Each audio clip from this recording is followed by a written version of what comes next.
Hi, Mia here. Not to brag, but since childhood, I've always been kinda a genius. I've already stacked up over 20 science-based awards, and by adding this one more trophy into my collection, I even got to skip a grade. Your achievements at such a young age are admirable. What's your plan next? Well, I've decided to drop out of school. Yep, that's my plan. With as impressive of a profile, I'm just one research paper away from being accepted onto the Space-Up Astronomical Research Program. Why waste time on boring classes, right?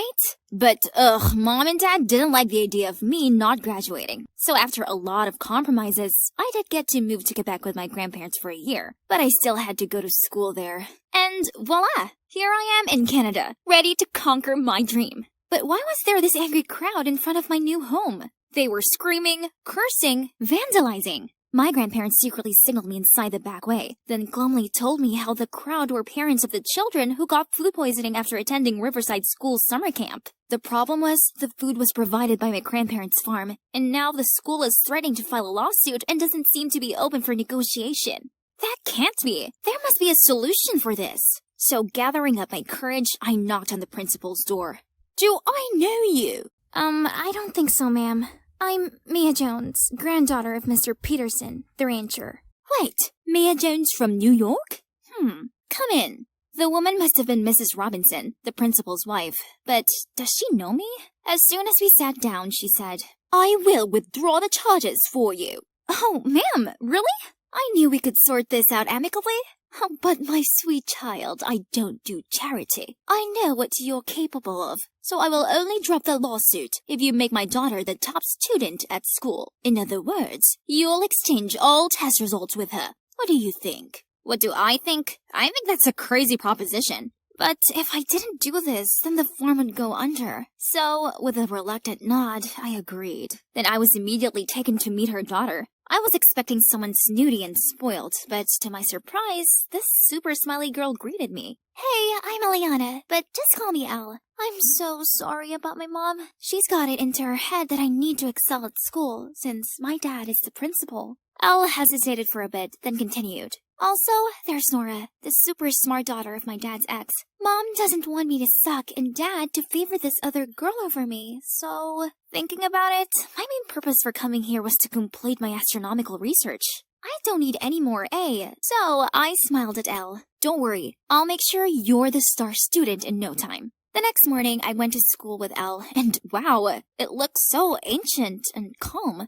Definitely distinctive from my stuffy school in New York. Elle introduced me to her friends, and they all seemed really welcoming. It's gonna be great here. Still holding the deal, I helped Elle answer the teacher's questions, exchanged assignments and homework with her, and soon, Elle had already climbed up to the top rank. On the contrary, I was at the bottom of the class. Oh wow, Elle's mom really wasn't kidding when she said her grades were bad. But that didn't matter to me anyway, cause the only thing I care about is this amazing astronomy tower. Talk about heaven! What are you doing here? I turned around to see Nora, the girl Elle had mentioned before, who is also the astronomy club's president. Hi, I'm Mia. I want to be part of your team. I have experience in studying astronomy and... Stop blabbering. Your grades suck, and we have a strict no idiots allowed policy. I told Nora to at least give me a chance to prove myself, so she sat me down and sniggered as she handed me an astronomy test. Easy peasy, I got all the answers right in just 10 minutes. But instead of welcoming me into the club, she accused me of cheating. Ugh! Nora didn't just dislike me, she also seemed to despise Elle too. Any chance she got to call us out on something, she would definitely take it. Sir, they're cheating! I just want to help Mia. Please, I'm so sorry. Huh? Who was helping who? Mia, you've got a lot of nerve. Your test is suspended. The whole class was giving me disapproving looks. Being this disrespected by my peers was a new experience for me. How could Elle tell lies so calmly? Great, now that I was labeled a cheater, I would never get accepted into the astronomy club ever. Mia the cheater just had to find her way to get in there then. So, I waited until dark, then sneaked into the janitor's room to steal the key to the observation tower. Now I could freely study my favorite constellation without any interruptions. Montreal is close to the North Pole, so the night sky here is so clear that I could see all the stars. At this rate, my research could be done faster than expected. Then I would be out of here, leaving all of these childish rivalry dramas behind. One night, I was busy taking notes when someone opened the door and walked in. "Who's there?" "Oh no!" I hastily grabbed my papers and escaped through the emergency exit door. Who is the guy? Why is he here at this hour? The next morning, I pushed my way through the noisy crowd and saw the announcement on the school spinboard. The astronomy club warned outsiders not to use the observatory room and that there would be severe punishment once the recent trespasser was discovered. Shoot, the guy from last night must have snitched on me. Turned out the snitch was Brandon, the new transfer student, and also the grandson of the founder of Space-Up. It's a shame the incredible Sir Edward Foster's grandson was such a smug jerk. But that didn't stop all the girls from going cuckoo crazy for this Brandon guy. The ironic thing is, he kept on coming over to me and talking about astronomy. Huh? Doesn't everyone here see me as an insignificant kid? "Is this yours?" Brandon said while holding out a piece of paper. Oh my, this was part of my astronomy research. Did I drop it in the tower that night? But how did Brandon know it was mine? Flustered, I quickly made an excuse and left. I couldn't stop worrying about Brandon finding out I was the one who used the observatory room. If anyone knows about it, it'd be an instant suspension. I was busy thinking when suddenly the whole class burst into applause. As it turned out, they were praising my excellent essay on constellations. Well, it's known as Elle's essay now. Then the teacher turned to read the class's worst essay. "My favorite star is Justin Bieber. Every time I see him, I think if only he was my husband." Everyone started laughing. No prize for guessing whose name was on this one. "Mia, I suggest you learn something from your friend Elle." I turned to look at Elle and saw her smug face. She even joined in with the others to make fun of me. Was she really that stupid to write that essay? Or did she intend to embarrass me? When I got home, Elle was already waiting on the porch to apologize to me. "I helped you as promised. Shouldn't your mom keep her promise too? Get the lawsuit dismissed now. Then I'll help you finish your final exam successfully. Else, I'm not doing it." "She's on it, Mia. Don't worry. I know you're leaving after a year anyway, and I also know that you're the one who snuck into the observatory. So, if you want to leave peacefully, at least help me and Brandon to get together." "You and Brandon? But what does it have to do with me?" Elle then told me that Brandon was so impressed by her astronomy essay that he asked her out to discuss it further. But of course, she knew nothing about it, so she had a plan. "I'll have my AirPod on, and you gotta stay on the line with me throughout the date so you could tell me the answers to his questions. If we become official, I'll buy you that telescope you bang on about so much. You know, that thingy-majiggy." Celestron telescope! Oh man, she really knew my weak spot. Alright then, we have a deal. That weekend, Elle and Brandon went for a walk in Jerry Park while I stayed at home eavesdropping on their conversation through the phone. "I see you have a passion for the Astros. So why didn't you join the astronomy club?" "Just 'cause I'm busy with my studies, and I also have piano practice, you know."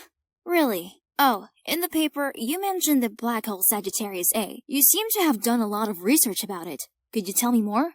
Although Elle seemed frantic having me put words in her mouth, everything went pretty smoothly. Only one thing. The more Brandon and I talked, the more I realized we had so much in common. Even if it was through Elle, I still felt a connection with him. I thought everything was going well between them, but no. One day, Elle came to me in a fit of anger and said Brandon had turned down her love confession. "I want you to go talk to him and figure out why. I need to know the reason." "What? Why don't you just ask him?" "Because I'm me, Eliana Robinson. I don't ask such embarrassing questions." So I was the one who had to make the embarrassing move?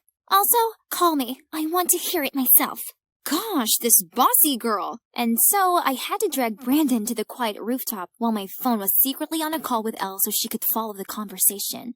Okay, let's get straight to the point. Why did you reject Elle? Because I like someone else? If you already like someone else, then why hang out with her? Because only when I go out with Elle, I can talk to the person I like. It's disappointing though. Why don't you recognize me? I quickly ended the call hoping Elle didn't understand what was going on. He already knew I was behind Elle's words all this time? It turned out Brandon had met me once in the city's ranking contest for students in 6th grade, in which I surpassed him and won the first prize. He'd never met a kid smarter than him in astronomy before, so when he saw me again at school, he instantly recognized me. Only he couldn't understand why my score was so low. Brandon wanted to talk to me, but he said that all he received was a cold shoulder. I felt a bit guilty, but it's all because he told the school administration I snuck into the astronomy room. But it turned out Nora was the one who reported me. Nora was there at the time too. By the way, why do you have to do Elle's homework? I told Brandon about my contract with Mrs. Robinson and apologized for not thinking about his feelings when I agreed to be behind his and Elle's date. I see. Follow me. There's something you should know. Brandon took me to see Nora. She didn't welcome me at first, but when Brandon told her about my secret, Nora immediately changed her attitude. I should have known. Someone like Elle couldn't make such progress. She and her mom are deceiving everyone again. Then, Nora told me how she was secretly investigating the food poisoning case because, on the day of summer camp, she saw Mrs. Robinson and Elle doing something shady in the school kitchen. Why should I trust you? Elle told me that you have it in for her, so maybe you're just trying to ruin her life.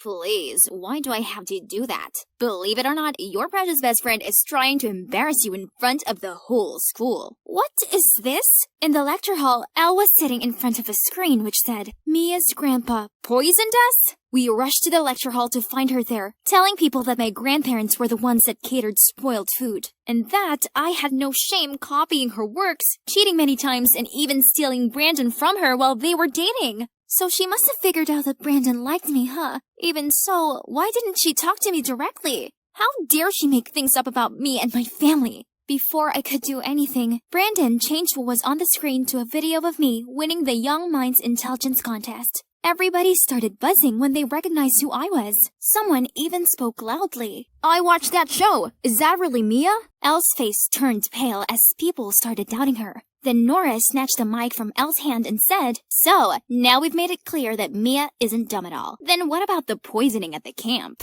Did anyone find it strange how only Elle and her mother showed no sign of poison symptoms that day? That's because they were the ones who poisoned the food and blamed it on Mia's grandparents. The screen continued to show a clip of Elle's mom looking shady as she spoke to some man. She did all that just to ruin Mia's grandparents' good reputation. Then she would hire this man to buy the farm on her behalf for a ridiculously low price. What did you say? Oh my god, the principal has been standing at the door and witnessed everything. Everyone, out!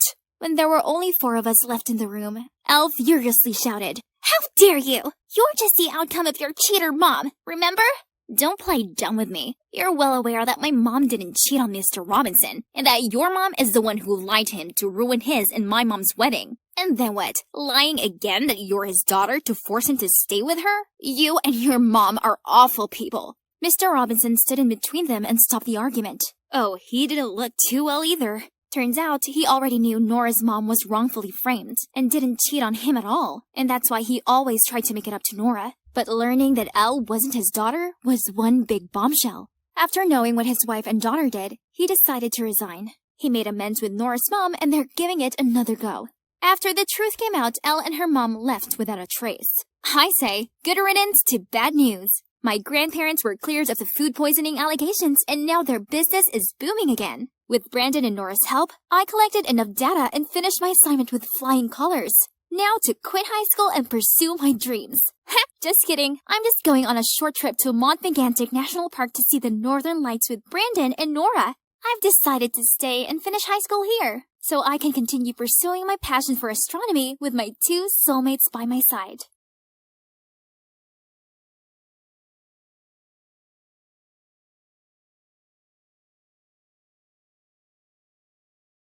Hey, Alex! I felt someone tap on my shoulder. I turned around to see who it was and, it was Roxy, my crush, who also happened to be the most beautiful girl in the world. I figured I must have been in her way, so I quickly mumbled out, sorry, and stepped aside. But out of my surprise, she smiled at me and said, So, a little birdie told me you like me? You know, I think it's cute you haven't made a move on me yet, not like most of the guys around here. I stared at her open-mouthed. Was I dreaming? I pinched myself to check. Nope, this was real. So I nodded my head and muttered out, yeah? My friend's having a party at their frat house on Wednesday. You want to come? Before I could reply, her friend Luke appeared, and grinning, he said, Yeah, you just gotta come to this party. Roxy hit his arm while giving him a dirty look, then smiled at me. So it's at number 19, starts at 9 p.m. I'll see you then? I nodded in response, and she said, Great, see you there. Then she winked at me before she walked off. So yeah, I'm Alex, your average second-year college student. And this is the story about how my crush tried to lure me into a seriously sinister trap. I guess I'm a normal guy. I'm not as rich and popular as the kids from the frat houses are. Instead, my room is in the regular dorms, and although I'm not ugly or unpopular or anything, I'm easily overlooked. So I kept my crush on Roxy a secret because she was way out of my league. She was so beautiful, this was crazy. How did she even find out that I liked her? I couldn't believe that she'd asked me out. This was mad. At first, I felt like the luckiest guy ever. But then as I watched Roxy walk back to her friends, I noticed them giggling, except for this one girl called Sophie. Meanwhile, Luke was making everyone high-five him.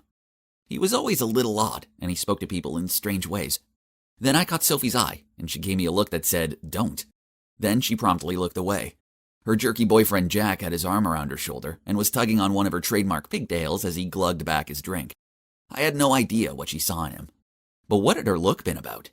Back in my dorm, I discussed it with my roommate Ben, and he said it sounded like a setup. As much as I wanted it to be legit, my gut instinct was also saying that it was too good to be true. So the night of the party, I decided to take a look out my dorm window, as it's in the perfect location to get a clear view of the frat houses. I counted the houses down to number 19, then I took out my binoculars, for which I used for field research studies, to take a closer look. The house had a large rainbow pride flag hanging from the two windows.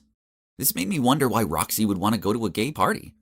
I saw a lot of feminine dressed men, and the only two girls that I could spot were far from attractive, and it seemed like they were a couple. And then there was Luke in the front yard holding 2 drinks and looking around like he was waiting for someone. Where was Roxy? I decided to check her social media to see if she'd posted anything, and I noticed she'd left her location open. She was in a nightclub, Diego's. That was strange. So I gave the party a miss, and instead Ben and I went to a student bar. I told him about it, and he said it sounded like I dodged a bullet. The next day I was sitting with Ben and some of my other friends in the canteen when Roxy stormed over to me and yelled out, "How dare you stand me up? Who do you think you are?" Luke appeared and said, "Yeah, why not show?"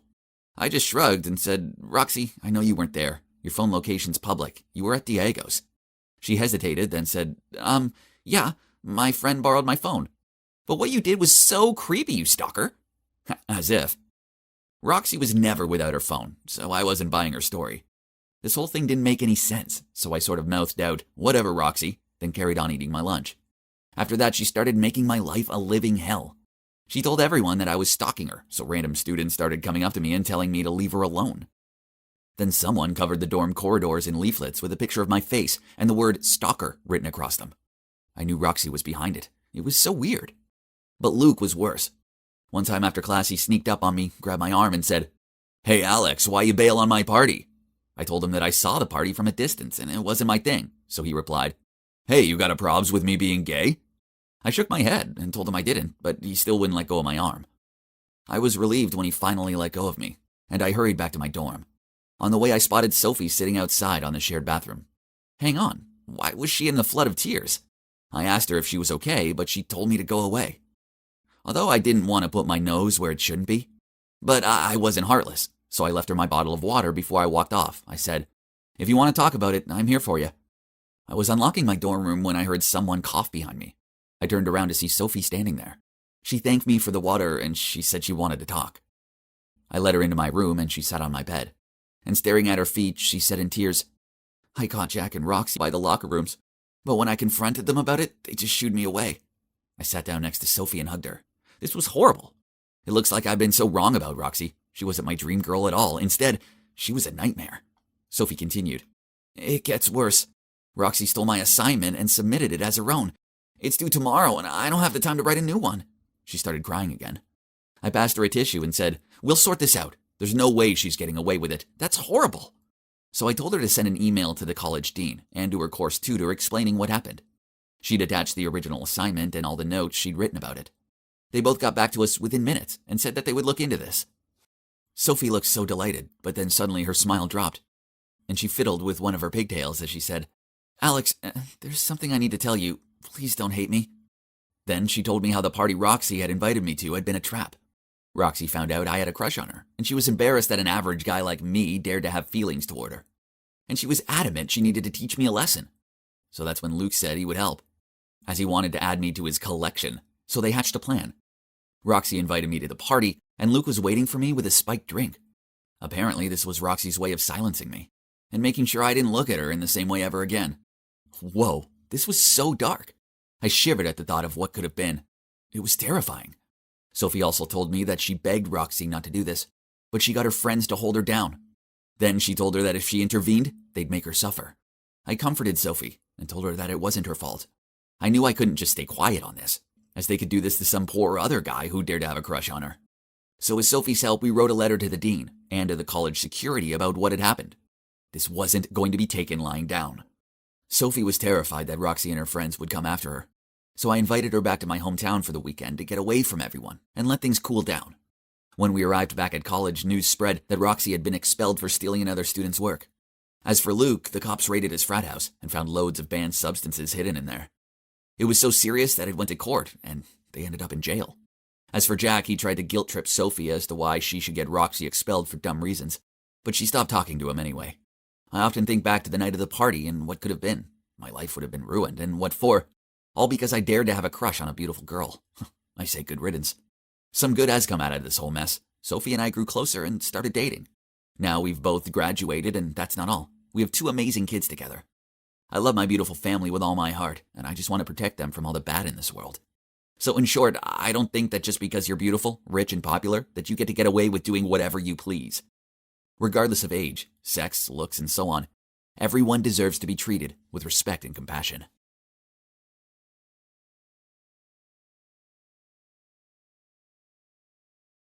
Hi, my name's Eloise, and I'm a 19-year-old Franco-Algerian.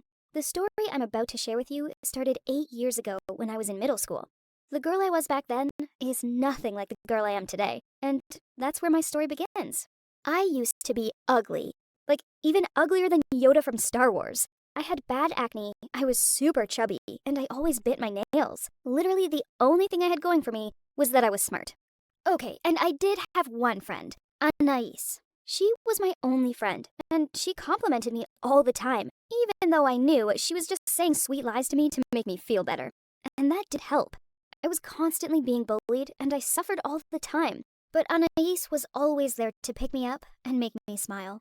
I didn't understand why she wanted to be my friend. She was the total opposite of me. She had beautiful skin, a gorgeous smile, and those long legs that all the boys went wild over.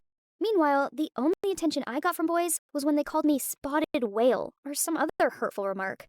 When I turned 14, I decided that it was enough. The only way to stop them from bullying me was to change things. So I lost a few kilograms and started using an anti-acne cream. I thought that as a mixed-race girl, I was destined to be pretty like all the other mixed-race girls. But for some reason, I'd drawn the short straw and it sucked. Little by little, though, my appearance started to improve. And boys started to notice me. I mean, they were just the nerdy type, but it was a start. And then, a few months later, I hit the jackpot. Andrew, one of the most handsome guys in the school's football team, asked me out. I couldn't believe my luck. However, there was just one small problem. I couldn't introduce him to Anais. She was so much prettier than me, and I felt sure that he'd dump me the second he set eyes on her. It was so hard to keep it a secret, and as I'm sure you can guess, she eventually found out. I mean, I was practically glued to my phone, sending Andrew heart emojis all the time. So it wasn't long before she caught a glimpse on my phone, and then I had no choice other than just tell her. Of course, she was super happy for me, and couldn't wait to meet him. They both came over to my house, and they got on so well.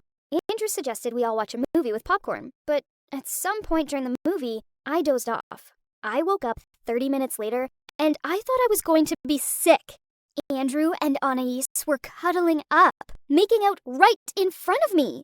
I knew it! I knew something like this would happen if they met. This was a disaster. But the craziest part was that they hadn't even noticed I'd woken up and continued to make out. But then Andrew glanced over and quickly jumped up, pushing Anais off him. Her top was unbuttoned, and she quickly tried to cover herself. Then they both tried to explain, but I didn't want to hear it, so I screamed at them to get out. They kept apologizing, but I just shoved them out the door. I was so upset and angry. Obviously, I didn't speak to Andrew or Anais again, and when we moved up to high school, my life was still not great, as they were both there, and so were the bullies that had bullied me all through middle school. All I wanted was to get to university and become my own person. Since then, many years have passed, and I've grown up in more ways than one. For starters, I passed my BAC, which is a French academic qualification, with the highest honors. Then I went on to university in the south of France. Finally, I was free, and I took that chance to sort myself out. I went to see a dermatologist about my skin, and 2 months later, I had the clearest skin ever. And I'd also started working out, so my body was looking pretty amazing too. I felt like a whole new person. All the boys at university were interested in me, and it felt like my hard work had paid off. I was now the mixed-race beauty I'd always dreamt of becoming. But then one day during summer break, I received a letter about a school reunion with my old classmates from middle school. At first, I froze. No way could I go! But then I looked down at myself and realized this was my chance to show off who I'd become. We met up at a nightclub, and I wore the most amazing red dress that could show off my beautiful curves and put on my leather jacket to complete my look. I left my hair down in loose waves, and I kept my sunglasses on, even though it was nighttime, just because it made it look even more glamorous. When I walked in, everyone was already there. All the girls and guys who had bullied and humiliated me, and then, of course, Andrew and Anais. They weren't a couple anymore, obviously, but you should have seen the look on their faces when they saw me. Everyone had changed and grown up, but no one had changed as much as me. I was clearly the prettiest girl in the room. People actually looked shocked, like they couldn't believe it was really me. We all started drinking and chatting, and at the end of the night, Andrew came over to me. He apologized, and then had the nerve to ask me out again. I almost laughed in his face. Instead, I said to him, "Eagles don't fly next to chickens." And then I turned around and walked out of there. I headed for my car, but suddenly I heard a voice calling my name. It was Anais. She told me she was happy to see me again, and she looked at me and asked if we could be friends again. I gave her the fakest smile ever and told her we had totally different lives now. Then I got in my car. As I drove off, I heard her shouting after me. She was saying that even though she agreed with all the boys that I'd become hot, she also agreed with the other girls that clearly I'd had plastic surgery to look like this, and that I was just a fake, trying to show off. I just laughed to myself. I didn't need to explain who I was to them anymore.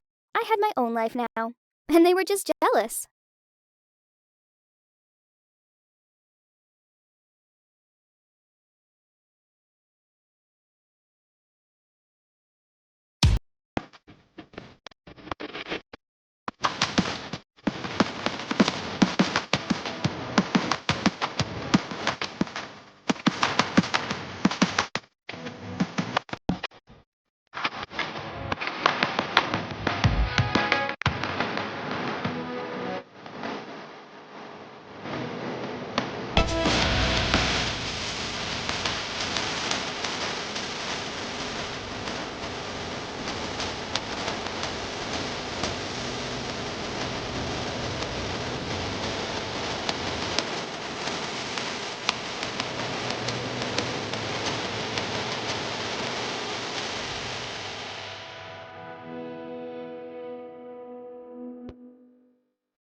Hi, it's Lou back again. If you remember, in the last episode, I told you that we decided to take a big group trip together to celebrate the end of the semester. Well, everything was going great at first, but then when we were on our cruise, things started to go downhill. Naomi caught Jeremy cheating on her. I found out my parents had filed for bankruptcy, and then to top it all off, I started receiving nasty hate mail forcing me to leave the mansion immediately. So one night, I decided to leave Plutus Heights. I clearly wasn't welcome there, but David spotted me leaving and made me come back home with him so that we could sort it all out. Everybody was so confused about why David had called an emergency meeting. No one had a clue what was going on. Mark saw me crying, so he rushed over to comfort me, and that's when David told everyone that I'd been receiving threats and hate mail over the past week, and that the person who'd written them had said I should leave the mansion ASAP. I looked around the room, and everyone was suddenly suspicious of each other. David spoke up and said, "Whoever wrote these letters is a coward, and I'm gonna find out which of you did it and kick you out. This kind of bullying is not acceptable at Plutus Heights. Lou, show them the letters." So I pulled the letters out of my bag and handed them around. Suddenly, Naomi said, "Could it be?" We all went silent and stared at her, waiting for her to finish the sentence, but she didn't say anything more. Mark got mad and said, "Just spit it out! Say it already!" Naomi continued. I'm not sure, but a few days ago I went to Aaliyah's room to get my lipstick that she borrowed. I accidentally dropped it under her bed, and when I picked it up, I found a piece of paper with the letter E that looked like it had been cut out of a magazine or something. Now, looking at this letter, it looks pretty familiar. Aaliyah, it was you, wasn't it? This made me so confused. Naomi, do you know what you're talking about? How could it be Aaliyah? But Naomi was adamant. The evidence is all there, Lou. I think this is some kind of misunderstanding, I said. Aaliyah would never do that. Then suddenly, Aaliyah interrupted us. Just stop it. Yes, it was me. I wrote those letters, okay? You act like you're some angel, but I've seen the real you. You're a snake. You knew I liked Mark, and I asked you to help us become a couple. But what do? You go behind my back and betray me and steal him from me. You're a traitor. You don't deserve to live here, and you definitely don't deserve to have friends like us. Oh my God, I couldn't hold back my tears. I burst out crying, and Naomi rushed over to hug me. Mark said, Stop this. Aaliyah, you're insane. I don't like you, and I never will. What were you thinking? I kept crying as I said, This is why I wanted to leave the mansion. I don't belong here. Yeah, get the heck out of here. I can't stand living under the same roof as you. Thank God you finally get it. Aaliyah looked at me and spoke in a sarcastic tone. David suddenly stepped in and said, The only person who needs to leave is you, Aaliyah. I can't believe how cruel you are. I vote that Aaliyah leaves the house right now. Who's with me? Everybody raised their hands, except me. I was just standing there looking at the ground, wishing it would swallow me up. Then Mark said, Okay, it's been decided. Aaliyah will leave Plutus Heights. Lou's staying. At that, Aaliyah lost it. You traitors! You'll regret this, she screamed. Then she left and went to her room, slamming the door behind her. We could hear her noisily packing up her room. Then she called her butler to pick her up. I couldn't believe it. How could she treat me like this? I thought we were close friends. A few days later, Naomi also moved out. She couldn't stand being around Jeremy anymore. This made me want to leave too, because the house just felt filled with sad memories now, and also I couldn't exactly afford it anymore. I called Naomi to tell her this, and she asked me if I wanted to move in with her. Without even thinking about it, I said yes. And I'm so glad I did, because Naomi and I had so much fun living together. We comforted each other and helped each other get over the drama with Jeremy and Aaliyah. We started to do everything together. Shopping, eating out, and I even went with Naomi to some of her modeling shoots. Sometimes we even had movie nights where we'd curl up on the sofa together. Occasionally, I'd notice Naomi not paying attention to the movie, but just staring at me. And one time I joked, I know, I'm beautiful, right? She just laughed and turned away. Then one night we went to our favorite bar for cocktails. We were having such a fun night, but I think we drank a bit too much, because Naomi told me something that shook me to my core. Lou, I need to tell you something. I've wanted to tell you for so long. I'm in love with you. I laughed. I love you too, Naomi. But then Naomi hiccuped and said, No, Lou, I love you. Like, I'm in love with you. Why else would I ask you to come live with me? Oh my God. What? I slowly backed away from Naomi and didn't know where to look. This was so horribly awkward. Firstly, I wasn't a lesbian. Secondly, I was dating Mark. And thirdly, was Naomi crazy? Naomi, you've got this all wrong. I thought we were just best friends. I'm not interested in you in that way. Sorry. I waited for her to reply, and she just smiled and said, No, I get it. It's okay. Forget about it. I'm just drunk. It's fine. We can still be friends, right? After that, we went home, and it was so awkward. All I wanted to do was go to bed and wake up and forget it ever happened. Lucky me, after that night, Naomi never mentioned it again. Maybe she knew I was feeling awkward, so she tried to be as cheerful and natural as possible. Even though our conversations were still a bit awkward, but that's okay. I really hoped that it was just a temporary feeling, and Naomi would quickly forget it so that we could remain close friends as we were now. And about Mark, Ever since I'd moved in with Naomi, I hadn't seen him as much. Recently, we'd sometimes gone 3 or 4 days without even speaking, and when I called him, he'd often say he was busy and he'd call me back, but he never did. It seemed like there was something wrong, and it made me worried. Then, something terrible happened to our relationship on the day we were supposed to celebrate our 6-month anniversary. On that day, he took me to a fancy French restaurant, and out of surprise, we bumped into Mark's parents, who had just finished eating and were on their way out. Mark looked surprised to see them and said, Mom, Dad, what are you doing here? His dad spoke up and said, We just had dinner with some business partners. And who's this lovely lady? Aren't you going to introduce us? Mark said, Oh, right, sorry. This is Lou. Her family owns a chain of famous restaurants. Your favorite one, remember? Then his dad looked shocked and said, Hang on. Is she the daughter of the family who just went bankrupt? It was so awkward. Mark suddenly went bright red, and then his dad said, You don't really have a brain, do you? What are you doing hanging out with her? She's a nobody. She's got nothing left. A family like hers would just be a burden. Don't you care about your future? Then, to my astonishment, he looked at Mark with an absolute determination. Do you know how hard your mom and I worked so that you have a secured future? Break up with her immediately. Don't let me see you with her again. I didn't know how to react and just waited for Mark to stand up to his dad, but all he said was, Okay, Dad, I understand. I couldn't believe it. Then his dad said, Great. Your mother will set you up on a blind date with a girl that is more worthy of you. Won't you, dear? Then they left and didn't even look at me. I was shaking with rage as I turned to Mark.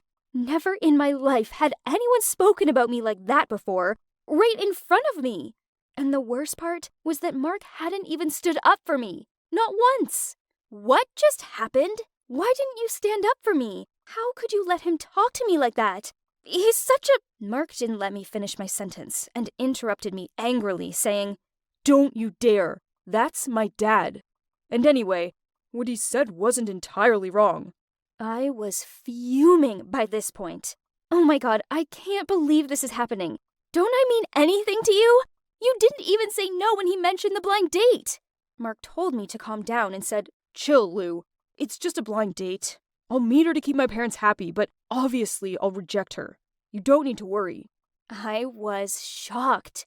Unbelievable! So, you just do everything to please your parents, don't you? Don't you have your own opinion? You're like a little sheep to them. Mark suddenly exploded and said, How dare you? I could see he was seriously angry because he gave me a look that I'd never seen before. I couldn't bear it, so I just rushed out of the restaurant in tears. He didn't even bother to chase after me. When I got home, I went straight to my room and buried myself under the covers. I'd never been so disappointed in my life. The way Mark just stood there as his dad badmouthed me and my family, how could he let him do this to me? That weekend, I wanted to try to forget about my sadness. I was sick of lying in bed feeling sorry for myself, so I asked Naomi, Will, and David if they wanted to go on a trip with me. David said we could go stay at his private resort, and so that's what we did. We played golf, got spa treatments, and went to the beach. It cheered me up a bit, but every time I thought about Mark, I got sad again. One evening, Will and I were lying on the beach watching the sunset.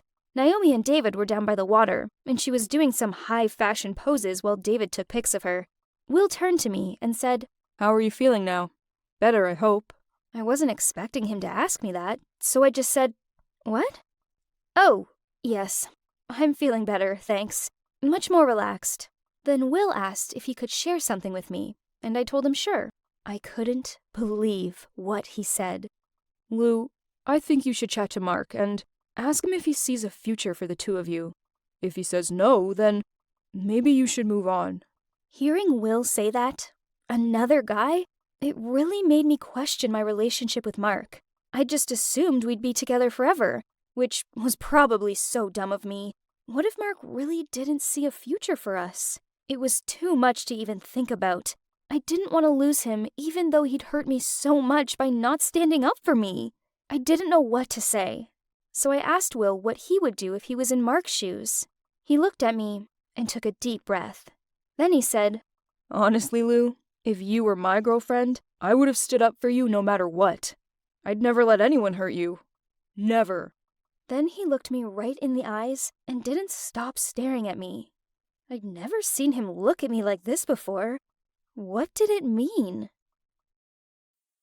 Hi everyone, I'm Emma, and this is my story about what can happen when someone gets so jealous of you, they try to ruin your life. It all started with my mom. She's a beautiful woman, and I took after her. So, when she divorced my dad and we moved to a new town, obviously I started a new school. That's when the trouble began. I became popular very quickly, but not with the girls. It was the boys who went wild from me, and it drove me crazy.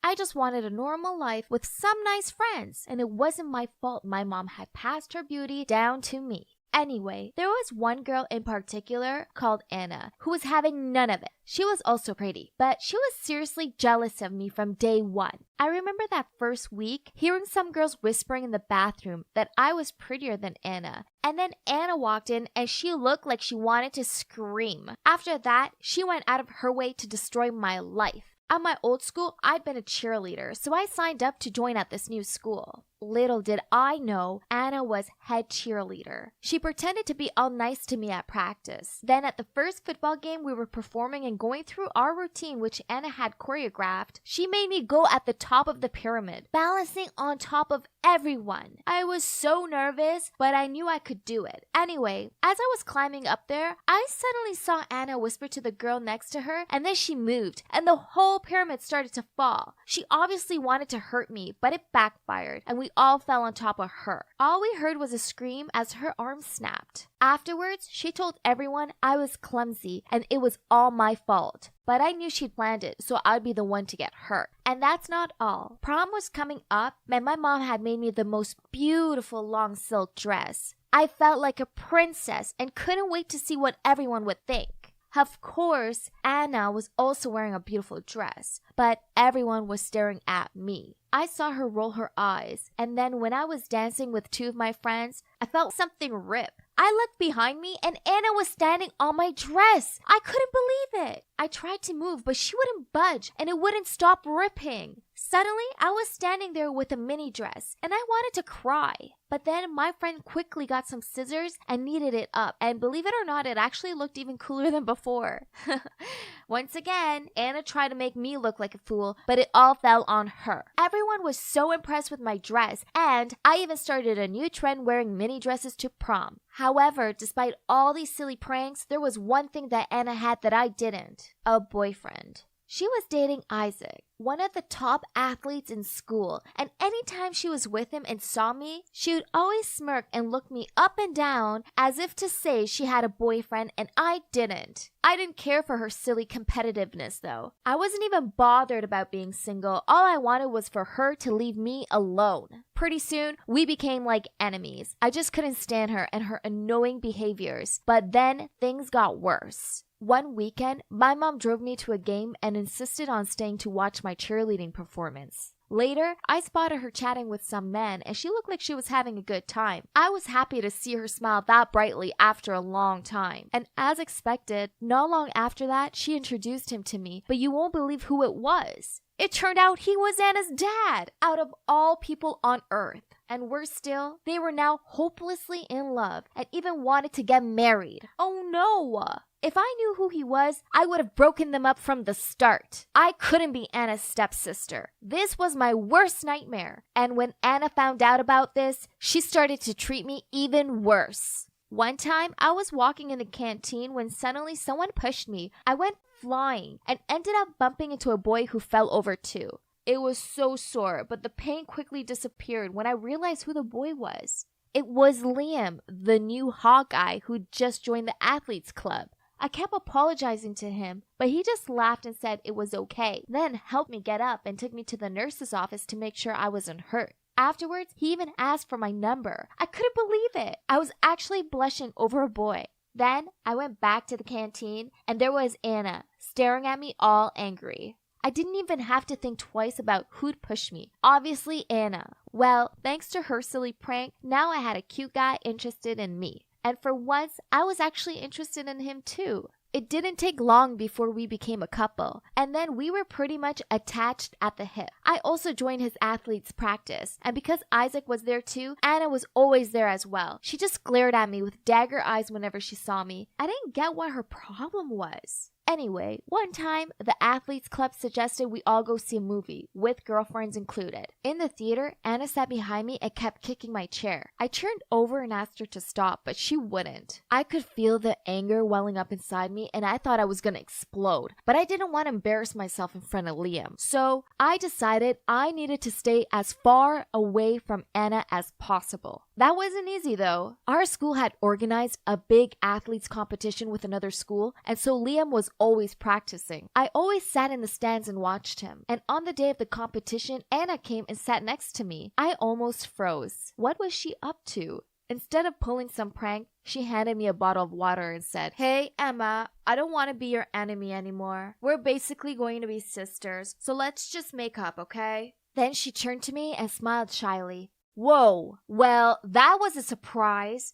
I felt relieved though and said, "I thought this day would never come. I hated things being all awkward between us." Anna just smiled at me again. And then we came down to the field where Isaac and Liam were warming up for the race to wish them luck. Finally, the competition began. Anna and I sat together, cheering our boyfriends on. As expected, Liam won first prize and Isaac came in second. I was so happy for Liam and ran out to the field to hug him, but suddenly some of the organizers approached him and escorted him off the field. I had no idea what was going on, but I saw Anna smirking at me and then walking away. What was that for? After a while, the organizers came back and said Liam had been caught doping, so now the first prize would go to Isaac. What? There was no way Liam would do something illegal like that. He'd never used any kind of substance to perform well. He was just naturally talented. Everyone started saying mean things about Liam, and I couldn't bear it, so I went to find him. I saw him sitting in the corner of the locker room looking shocked. When he saw me, he shook his head and said, "I didn't use doping. You have to believe me, Emma. I'm not that kind of guy. All I did was drink the water you gave me." Oh my God, the water bottle! Anna had given it to me, and I must have passed it on to Liam to hydrate before the competition. I thought she was being nice, but of course she wasn't. This was Anna we were talking about. She'd planned this. She was seriously too much. I ran to find her, and I was raging. She was happily talking to the other athletes, so I grabbed her wrist and pulled her away. "How could you? Are you trying to ruin Liam's life?" I yelled at her. Anna wasn't even bothered. She just smirked and said, "Yup, I am, and so what?" I was shaking by that point, and I said, "You're crazy. Why did you do it? What has Liam ever done to you?" "I did it 'cause I hate you. You stole everything from me, including Liam." Huh? I was so confused. Since when did Anna like Liam? Well, Isaac appeared at the exact moment, and he obviously heard what she said. He started shouting, "You told me you did that to help me win, but no, you're a complete liar. So you're just jealous of Emma, huh? Okay then, now you can run after Liam as you wish. We're over." Anna was shocked and tried to explain that she'd done it for him, that he was misunderstanding her, but he wouldn't even look at her. He said, "You won't get away with this, Anna. I'm gonna tell the organizers right now." Anna tried to get him to stop, but he pushed her away, and she ended up falling onto the ground where she burst in tears. Ha! She deserved it. I went back to find Liam, and the organizers announced that there were some problems with the results, and that the competition would be repeated the following weekend. Liam looked so happy and hugged me. Everything worked out in the end. Well, at least for Liam and me. Liam still won first place, and now he's going to compete in the international competition. As for Anna and Isaac, well, they broke up, and Anna moved to another city with her mom, and Isaac got kicked out of the athletes club. On another note, my mom and Anna's dad are getting married soon, and even though I can't stand Anna, I'm still going to go because it'll mean a lot to my mom. At least I don't need to live in the same house as Anna. She's gotta be the most jealous person I've ever met, and it's not done her any good. Envy really is poison. It's much better to just be happy with what you have right now, right? Hi, my name is Mia, and I lived the first 14 years of my life trapped in a lie. I never left the house, and by that, I mean never. I grew up believing that I was allergic to the sun, and if I stayed out in it too long, I'd turn to dust. Dumb. I know, but I was just a kid, and I had no reason not to believe what my mom told me. On the rare occasions, I went out into the backyard, and my skin turned all blotchy and puffy. Looking back on it now, it's clear Mom had given me something to bring my skin out in a rash, but at the time, I honestly believed the sun was out to get me. I remember peering behind the curtain and watching the kids play out in the street. They looked like they were having so much fun, and I felt so sad that I couldn't join them. Mom charged into my room, quickly closed the curtain, and then she grabbed my shoulders and shouted at me, "Mia, never do that again. The sun can come in through the curtains and turn you to a crisp. Is that what you want?" I remember sobbing as I shook my head. I never did peer out at the other kids again after that. I could still hear them playing, so I would close my eyes and imagine that I was out there with them, playing chase and learning how to ride a bike. I so wanted that to be my reality. The problem was I didn't have that life. Instead, I was stuck inside with no friends. I'd never even touched the grass before. Mom homeschooled me. She took this really seriously and got really mad when I didn't understand something. One time, I gave the wrong answer to a math equation, so she screamed at me, "You're such an idiot! I've had enough of you!" Then she locked me in my room without dinner. Crazy, huh? But back then, I was so scared that from then, I didn't dare to ask her anything. It's always just Mom and me, and no one else in my house. She said my dad had died when I was a baby. Again, I had no reason not to believe her. I never had a phone to talk to anyone, and who did I have to talk to? Still, I remember being fascinated by this strange object she often pressed to her ear. Whenever she was on the phone, I believed she was talking to herself. Mom would lock me in the house while she went out. Then when she returned, she'd just throw me something to eat. A sandwich, a packet of potato chips, and sometimes she changed the meal to bread. She never really cooked. I'm not even sure if she knew how to. My house was a simple old house. There's not many things in it. No TV, no sofa, a basic kitchen. I mean, it looks like an abandoned house, but I thought it was normal because I'd not seen any other houses. My room was small, cold, and dark. I only had a hard mattress and some itchy old pillows. I didn't even have a bed cover. I used to shiver myself to sleep each night and dream of being out there playing with the other kids. Then, things got worse when I turned 10. Mom stormed into my room, gave me some food and a pile of books, and told me that I had to stay in my room from now on, so she knew I was safe. I put up with 4 years of this. It was horrible. She chucked my meals at me and gave me new books once a week. I felt so hungry and lonely all the time. Then one day, when evening arrived and she still hadn't fed me, my hunger pains got the better of me. So I tried the door, and to my surprise, it wasn't locked. So I snuck downstairs. That's when I saw Mom pacing the room, her phone in hand. She said, "Yes, I know, Toby. Well, she's finally of age, so when are you coming to get her?" Then she said, "Tomorrow at 10 a.m. I will be counting the money."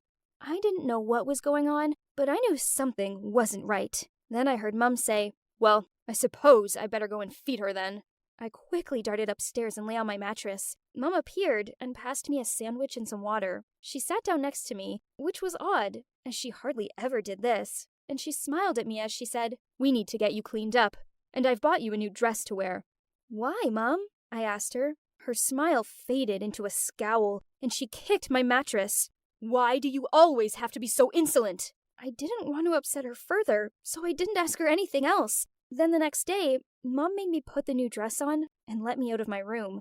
Then there was a knock at the door, and Mom brought this strange man in. I'd never interacted with anyone other than Mom before, so I just sat there, feeling afraid. He was around my mom's age and tall, really tall, and he had unkind eyes. He passed my mom an envelope, and she opened it and took out a lot of bits of paper. I know now that this was money, but back then, I didn't fully understand what it was.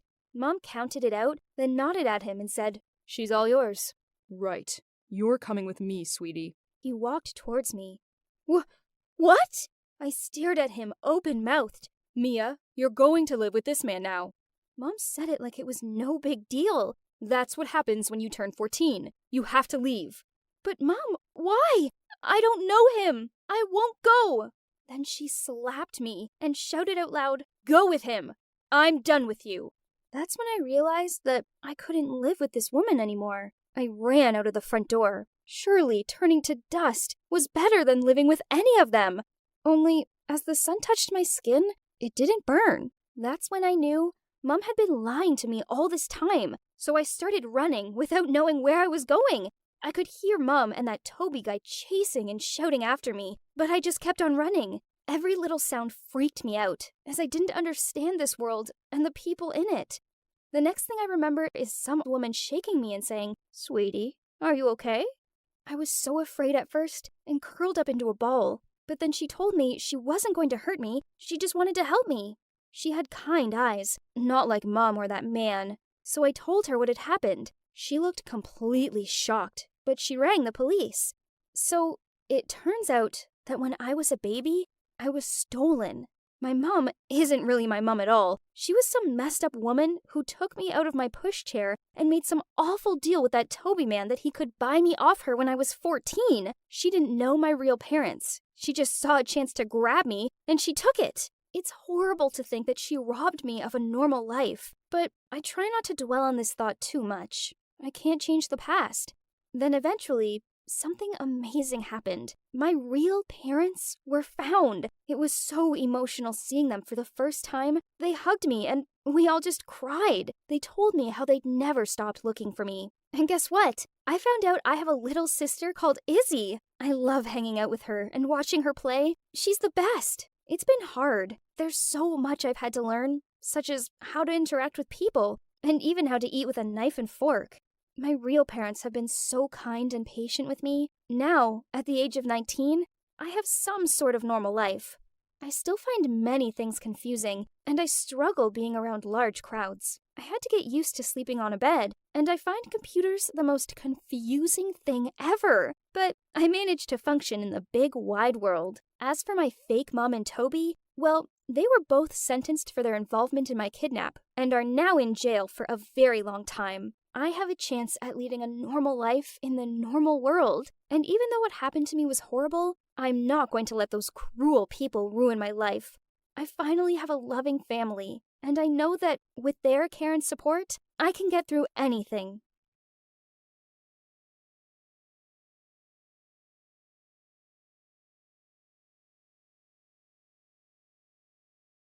Hi, my name's Laura and I'm 14 years old. When I was a kid, I went through so much traumatic stuff that it has left me permanently scarred in the craziest way. I was 3 years old when my dad died from a heart attack. My mom really couldn't cope after this. She started drinking and smoking a lot. So my grandparents stepped in and decided to take care of me for a couple of years. But then 3 years later, my mom got diagnosed with cancer and died. It was a complete nightmare for me. But luckily, my grandparents were there for me. I used to secretly cry myself to sleep every night, and then during the day, I'd try to smile and pretend to be happy, as not to worry my grandparents. It was such a tough time for me. Fast forward 4 years, and I started getting these weird blackouts every day. At first, I thought it was because of school or something, so I didn't really pay attention to it. But then, one day, I was at my best friend Maria's house for a sleepover, and it happened. I walked into her room, and suddenly, I blacked out. When I woke up the next morning, Maria was staring at me and looked kind of scared. She said I'd acted like a completely different person the night before. I couldn't remember anything and felt so embarrassed. So I told her I needed to go home and rushed out of there. When I got home, I googled blackout and memory loss, and suddenly a page popped up saying DID symptoms. So I clicked on it to see what it said. It said things like, a person may experience blackouts and act differently. So I ran downstairs to tell my grandparents about it. They weren't surprised and said they'd noticed I'd acted a bit strange sometimes. So they called the hospital to arrange an appointment for the following day. Maria texted me to ask if I was okay. So I asked her to tell me about the night before. She said she'd asked me if I wanted to eat pizza for dinner, and I told her that I'm not hungry, which is weird as I'm pretty much always hungry. Then she said I just sat on her bed texting someone, and that I looked like a robot. I wasn't smiling or laughing or anything. It was kind of creepy, so she left the room for a bit. But when she came back, I was playing with her dog, looking all playful and hyper. All that really freaked her out. The next day, my grandparents took me to the hospital to get some tests done. I was feeling so scared by this point. I had to get an MRI scan on my head, and afterwards, the doctor walked me up to my grandparents and started whispering to them. I couldn't hear anything the doctor was saying, but the next moment, my grandma was crying. I felt so sad. I'd never seen her cry before, and I couldn't stand it. The doctor turned to me and explained that I have something called dissociative identity disorder, DID. Basically, this means I have multiple personalities, and in my case, I have 4. I've even given them names: Emily, Lily, Anna, and of course, myself, Laura. The doctor tried to ask me about when this could have started, and what could have been the cause of it, and it seems it had to be because of my parents passing away. That's the most traumatic memory I could think of. It's been a while ever since I was diagnosed. It has gotten my life much more complicated, but I've kind of worked my way around it. I once asked my grandma to help me figure out what these personalities were like, as every time it happened, I blacked out and couldn't remember anything. She had helped me ask the personalities the same questions and noted down things that happened. So, visual-wise, our styles are quite similar. We all like wearing jeans and crop tops, except for Lily. She prefers leggings and an oversized hoodie. The one thing about us that's really different, and by looking at this, you will be able to tell us apart, is how we do our hair. I like mine half up, half down. Emily likes hers down. Lily likes hers in a ponytail, and Hannah likes hers in a messy bun. We also found out that Emily likes pop music. Her favorite hobby is dancing, and she hates sweets. Any ideal day to her would be sitting by the window with her cat while sipping her tea. Then there's Lily. She doesn't like music at all, and she likes to go skating and eat healthy food. She spends all her free time at the skate park. Lastly, there's Anna. She's really quiet and likes classical music, reading books, and drawing. I too love drawing, so maybe my personality is closest to Anna's. Sometimes we would leave notes for each other on a piece of paper if we have something to tell the other personalities, as that's the only way for us to communicate. DID is something I've just had to get used to. The change usually happens anywhere between 2 to 6 hours after a personality takes control, but when I'm stressed, it can happen every 30 minutes. The longest I was one personality was 8 hours. It was Lily, and she went to the skate park and broke her leg, but luckily, we're okay now. Lily is definitely the rebel one. One time, she took my paints and wrote on the class bully's locker, "You are a loser, Mackenzie." I mean, it served her right. This girl was a serious bully. Usually, I can feel when I'm about to change personalities, but I can't decide which one will take control. Sometimes, different things can trigger the change too, like some certain smell or the place or food that is special to a specific personality. Cool, right?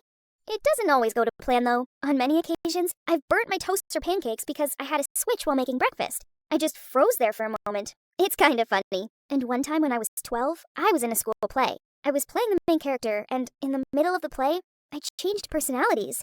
It was so embarrassing, but before the play, I made sure all of my personalities knew the lines, so I think it was okay in the end. For the most part, people are understanding. My teachers know about it, and no one usually notices when it happens in class, as the only thing I do is change my hairstyle or the way I hold my pen. But some people are a bit mean to me. They say I'm faking it or doing it for attention, but I just ignore these people. They have no idea what it's like to live with this. Then there are nice moments, like the drawing my friend's little sister did for me. It had 4 girls on it, all of my personalities, and it was super cute.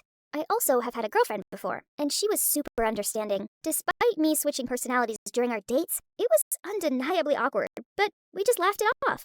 All 4 of us loved her, and the same goes for everyone else in our lives.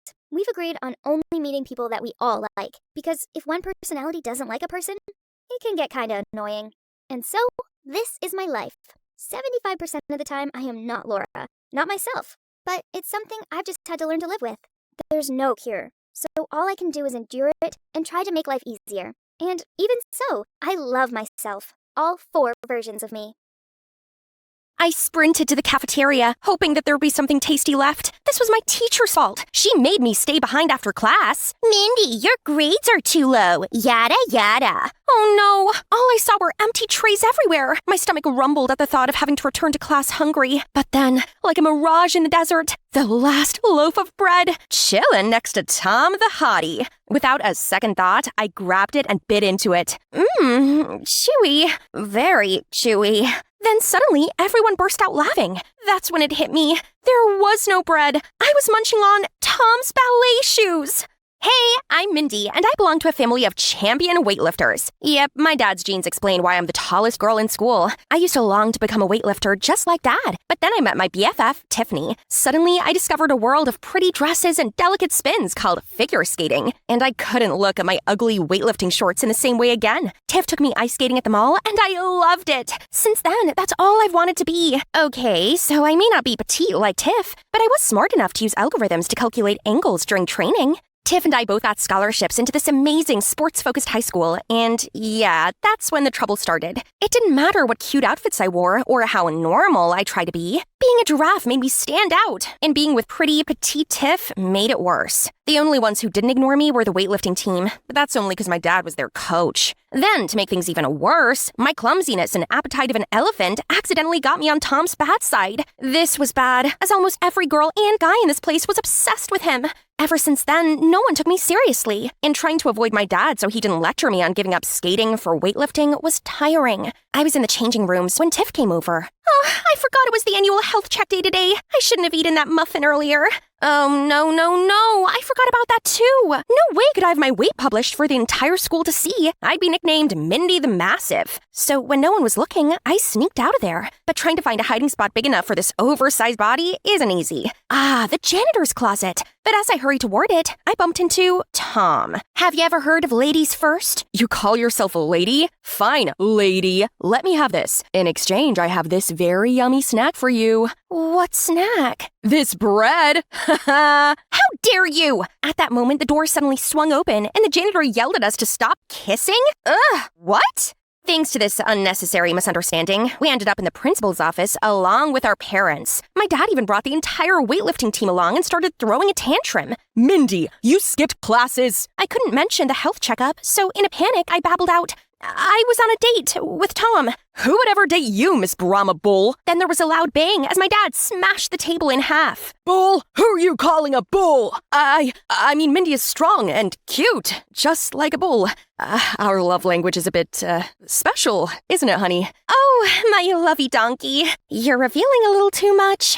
Everyone gasped in shock, and the next thing I knew, Dad burst into tears of joy and started hugging everyone. My pumpkin finally has a boyfriend. This calls for a party at my house, but if you ever break my little girl's heart, you're doomed. I thought it was just a white lie, until the next day the stampede of students bombarded me with questions. How long have you and Tom been together? Who made the first move? You or him? You have to come sit with us. So this white lie had actually grown legs and was sprinting. But strangely, this feels interesting. Suddenly, I wasn't just Tiffany's oddball sidekick anymore. Instead, I had all the limelight, and this shouldn't be ending so soon. No, I had to extend my fake dating with Tom. So right when Tom walked by, I immediately dragged him away amid the roars of approval from the students. The entire weightlifting team is spying on us. Do you want to feel my dad's wrath if he finds out you were lying to him? You started this. I don't think my dad will see it that way. Fine, I'll play your boyfriend. And you, stop eating my shoes. Deal. So we continued the dating facade, but I didn't expect that the weightlifting team actually was spying on us everywhere. We had to keep up the act. Tom escorted me to all of my classes, stuck adorable notes on my locker,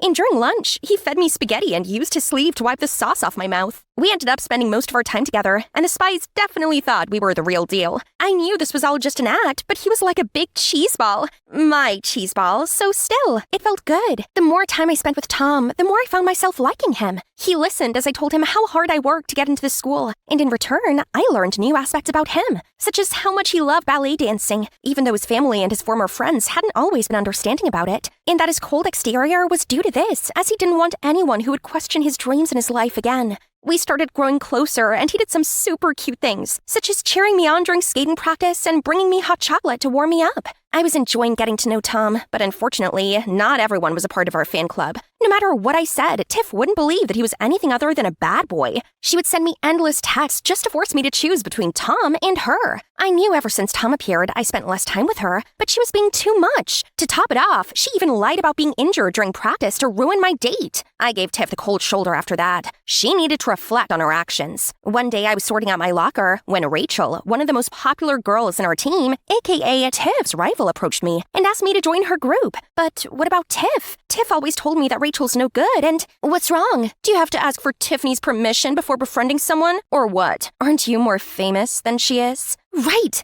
I need to stop being seen as her sidekick. I have my own choice, my own friends. So I agreed to join Rachel's group. And I gotta admit, it's pretty sweet being with a popular clique. And on the other hand, dating the cutest boy. Spending all this time with Tom made me realize something. I had feelings for him. Real feelings. Pretty soon I found I couldn't help but babble about Tom all the time to Rachel. Oh, honey, you're so cute, but I don't think you should keep seeing that guy. Huh? Why? Okay, I see. Now you're acting like Tiff too. No, I mean, there's a rumor that he's dating someone behind your back. Tiff. I saw them looking cozy together. What? No way! But Tiff did seem jealous, and she did ruin my date with Tom, so maybe there was some truth to this. Rachel's words were bugging me, so after school, I went to Tiff's house to ask her about it. That's when I saw Tiff crying in Tom's arms. Rachel was right. Tiff and Tom were together. I left before either of them saw me. Sobbing, I texted Tom ending our fake relationship and blocked both numbers. The next day at school, everyone was gossiping about how Tom had left me for Tiff. And worst of all, being the giant I was, I couldn't hide away from it. Even Rachel and her group turned on me.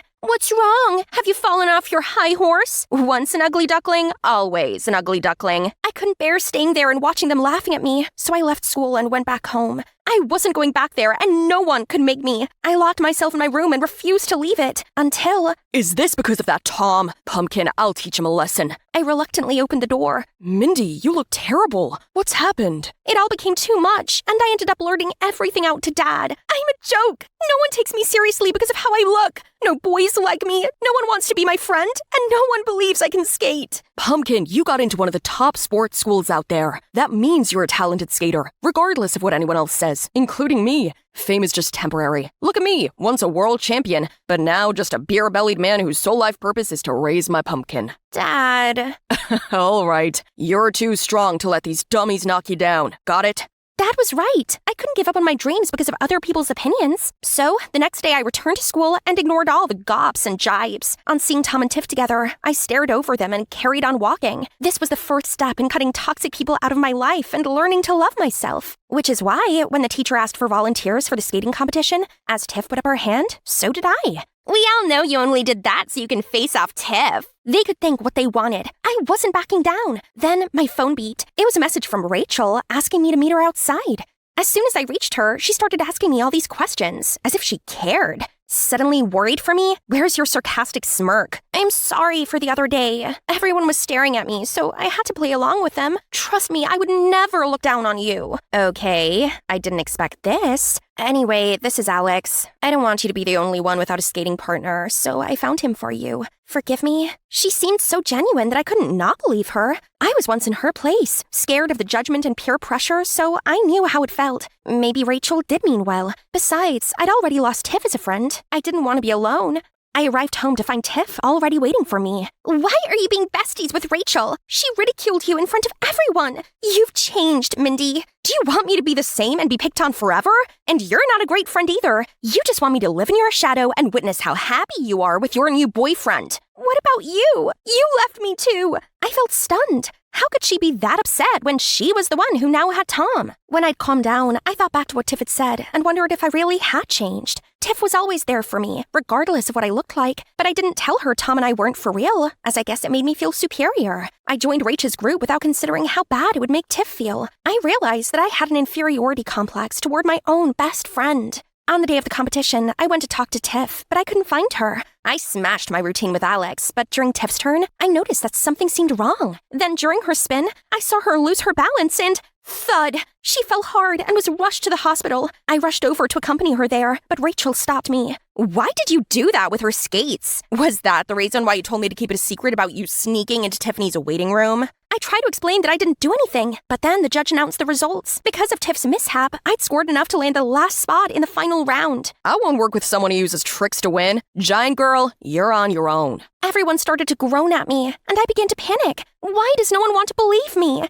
The final round was around the corner, but I couldn't stop worrying. As I stepped onto the ice, I spotted Alex smirking while standing next to Rachel and realized they'd played me. I stood there as still as a statue and too frightened to skate alone. Then the crowd fell silent, and I saw someone wobbly approaching me. Tom! The rumors about me and Tiff aren't true. Mindy, I like you. So, how about it, bull girl? Will you let this ballet boy be your partner? Confused yet touched, I nodded. Now chin up. Look. And in the stand was Tiff, holding up a banner while screaming, "Mindy, you can do it!" Energized by newfound courage, Tom and I fumbled through our routine. And even though we made loads of mistakes, it didn't matter, as I felt so happy to know that I had Tom and Tiff on my side, and that I hadn't given up. I came last and Rachel won, but as she's receiving the trophy, the judges had some discussion. Turns out another student had video evidence of Rachel damaging Tiff's skates. As they took the trophy off her, she got angry and shouted, "Obviously, I wouldn't want to be friends with a freak like you. I was just using you so I could eliminate Tiff." Her words would have once stung me, but now I didn't care what she had to say, and I hurried off to find Tiff. On seeing her, I gave her a big hug, and she told me the truth. "Sorry I couldn't tell you sooner. Actually, Tom is my half-brother. My dad's a famous skater. He lied that he was single, but he wasn't. He was married. He refused to be a part of my life, and Mom was too afraid to go public about what he did. She struggled with no financial help from him. I resented my dad and presumed Tom would be just like him. I never told you this, as I was embarrassed, but turns out you're right. Tom is actually a great guy." Oh wow, now everything made sense. All these secrets had led to all this confusion, so we promised never to keep anything from each other again. Thanks to the friends that really care for me, I've learned to love myself, and I use my size as a strength. Being unique isn't a weakness, it's an advantage. And best of all, the people that matter like me just as I am. Hey there, I'm Connor, and something really creepy happened to me, so I'm going to tell you all about it. I have to warn you though, it's on the spooky side. So there's a chance it may freak you out so much you have to sleep with the lights on. There's also a chance you won't believe me, and that's up to you, but please remember that this is real for me. I believe in this stuff, and always have. In fact, I've been obsessed with the afterlife since I was little. I used to have open dreams, where strangers would come and try to connect with me. It was often ambiguous that I barely saw their faces. All I could remember after awakening was just a shadowy or indistinct shape with strange gestures, like a message. When I told my parents about them, my mom made it out that it was all nonsense, but my grandma assured me that there might be some spirits trying to tell me something. She told me not to worry, as most spirits had no intention of causing me harm. Sometimes these spirits would tell me things. Once, one appeared with a dog, then a month later my dad came home with a puppy. Then another time I dreamt that Grandma had passed away. I didn't dare to tell anyone about that dream. I was so scared it would come true. Then, you guessed it, a few months later, she died. I came to dread those dreams, and worst of all, now I didn't have Grandma to confide in about them. To be fair, as I grew older, the dreams stopped, but my fascination with the afterlife didn't. I knew not to mess around with this kind of stuff, as doing so was bad news. Grandma had always told me that. But then I started dating Jennifer, and I really wanted to show her this side to the world. So I bought a Ouija board from Amazon. Well, it's a flat board with letters and numbers on it that's used as a gateway to the spirit world. I knew the rules. Never try this at home, as that was asking for trouble. The last thing I needed was to unleash a poltergeist or something worse in my house. Also, never ask the spirit to show themselves. So the plan was to sneak into the old house in my neighborhood that had just sold and was currently empty. I told Jennifer about my plan. She'd never done anything like this before, and although she was skeptical, she was also excited. That's what I love about her. She's so brave and adventurous. We met in the house's front yard at 3 a.m. as we planned, and both of us were seriously in the mood when we were trying to break into it. Yeah, I know, this sounds bad. But we didn't want to make a mess of the place or anything, we just wanted somewhere empty where we could test out the board. Firstly, we set the mood by lighting candles, incense, and burning sage. Before I started, I grabbed Jennifer's hand and said out loud, "Please don't show up, evil forces." Then I placed a silver coin on the board to deter bad spirits. Then we both placed our index fingers on the planchette, which is a movable pointer, and took a deep breath. I called out into the darkness, "Is anyone there? If spirits are living here, please talk to us." Nothing. Not even the slightest bit of wind. Jennifer laughed, and this annoyed me. I suppose she could tell from my face that I was mad. So she smiled at me and said, "I'm sorry, let's try again." Then placed her finger back. Then I said, "If there's anyone there, we would like to make contact." I was getting goosebumps right at that moment. And the wind started to pick up. The stillness broke, and the darkness around us seemed to move. Excited, I yelled out, "Is anyone there?" Then it got super crazy. Like it was this scene from a movie with dirt swirling around us. The planchette started moving slowly. Jennifer looked at me and said, "What are you doing?" "It's not me, I promise," I replied. I looked up at her, and the moment our eyes met, we knew the planchette was moving by itself. I continued asking, "How many spirits are there?" It took a minute of silence for the planchette to move to 1. It was becoming interesting. "Are you a good spirit?" It moved faster. YOUGUESS. Okay, I considered it a yes, and continued questioning it on some simpler things. "Can I know your name?" The answer was SAME Asher. At this point, I could hear Jennifer freak out. It was kind of creepy because I didn't call her name even once. I said, "If you're really here, prove it." Jennifer jumped up. "Hey, we promised not to ever ask it to prove its appearance." Suddenly, a gust of wind came out of nowhere and blew out one of the candles. Jennifer yelled at me to stop this now. Then she ran out of there. I quickly said to the spirit, "Nice to know you, but it's time for us to go. Goodbye." And at the same time swept the planchette over the goodbye symbol on the board to quit. Then I picked up the stuff and chased after Jennifer to check if she was okay. She was completely freaked out and told me she was never doing that again. The problem was, I couldn't stop thinking about the spirit. The new owners would soon move into the house, so I didn't have many opportunities left to go back there. So 1 week later, again at 3 a.m., I persuaded my daredevil friends Austin and Miguel to meet me there. I set the board up, and we began. I asked a few questions, and nothing happened at first. Then after a while, the board kept pointing out meaningless letters. I actually thought it was the others messing about.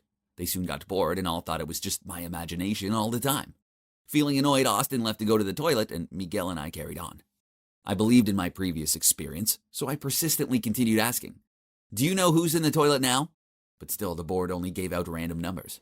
When Austin came back, Miguel gave Austin the numbers we'd recorded and said that this time it might not work and we should just go. The color drained from his face. It turns out the numbers were his own social security number. Austin began accusing this of being a setup. I told him it wasn't. I guess he was curious as he sat back down and joined in. And that's when Miguel asked a stupid question. "How much longer is this loser Connor kid alive?" I gave him a dirty look and said, "I told you not to joke around." Then the planchette started moving, stopping on the number 1, then 0. 10 years. I only have 10 years left. This was awful. I was too young to die in just 10 years' time. But no, the planchette continued to move. And to my horror, I watched it go between the letters D, A, Y, S. "Quit it, guys. This isn't funny," I shouted out to them. They stared back at me with a mixture of shock and fear. Okay, I was pretty sure they hadn't moved it. They urged me to end the game and go home, not forgetting to tell me to never play this game again. Easy for them to say. They're not the ones being told they will die in 10 days. I couldn't stop thinking about what happened. It was awful. I was so stressed out it took me ages to fall asleep. Then when I eventually did, I had an open dream. I dreamt of a spirit girl who was walking to school with me. Then suddenly she pushed me into traffic and a car was coming. I woke up in hot sweats. 3 days later, I sneaked to the house again by myself and asked only one question. "How much longer do I live?" And she answered, 7 DAYS. So it couldn't be a random answer. The spirit was counting down my remaining days on Earth. 3 days later, I still couldn't stop myself from going there and repeating the same question again, and the answer was 4. I couldn't just wait to die. I had to do something. So I told my parents about it, but they didn't believe me, and even scolded me for playing weird games so late at night.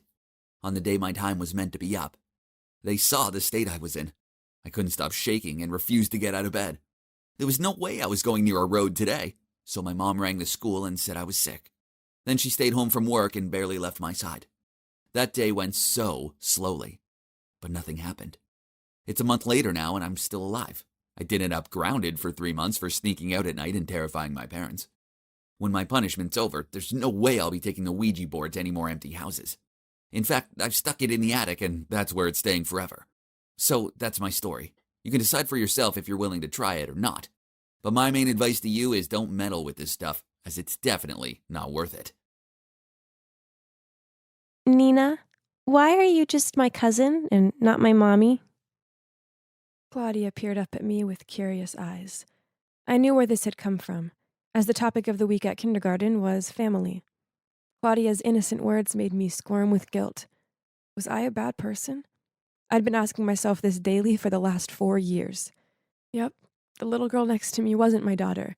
I stole her from her real dad and have been raising her single-handedly ever since. It all started with my Uncle Oliver, who is a successful businessman and a super loving person. I owe a lot to him and to my grandma, as they're the ones who raised me after my parents died in a car crash when I was just a little girl. My uncle had been doing a great job filling up the missing father figure in my life. But he also wanted a biological child of his own, which was quite a tricky problem to an asexual man like him. One evening, I just got in from hanging out with my friends when I saw him sitting at the kitchen table. his head in his hands, I asked, "Uncle, what's up?" He looked at me with swollen red eyes, sighed, then said, "Nina, it's silly, really. It's just my birthday is next month, and I don't have the one thing I want the most in the world." I pulled him into a hug and comforted him. I knew he's still longing for a kid, and I wanted to help him. So, together, we looked into the surrogacy process. My uncle was so excited, and he did all the paperwork to buy a donor egg. Now, all he needed was a surrogate mother. So he went through his local surrogacy agency, and they presented him with 5 potential surrogate profiles. I swear he must have reread each of them about 100 times. But he eventually chose one, a woman called Kathy. On paper, Kathy sounded perfect. She was a 31-year-old who already had a healthy little boy called Robbie. A contract was drawn up. All Kathy's medical care would be paid for, and she'd also receive a pretty large sum of money. Then, when the baby was 1 week old, my uncle would raise them alone. This all sounds perfect, huh? Well, it soon took a turn for the worst. Once Kathy fell pregnant, Uncle Oliver wanted to be around her more so he could bond with the baby. One time I walked into the lounge to classical music playing, and my uncle pressing his head to Kathy's belly to see if the baby could hear the music. Soon coming home to find Kathy there became the norm for me. At first I didn't mind, as she was always really sweet to me, and we even had small talks from time to time. But then, one morning, when I was heading downstairs to go to work, I spotted her standing in the yard helping my grandma water the flowers.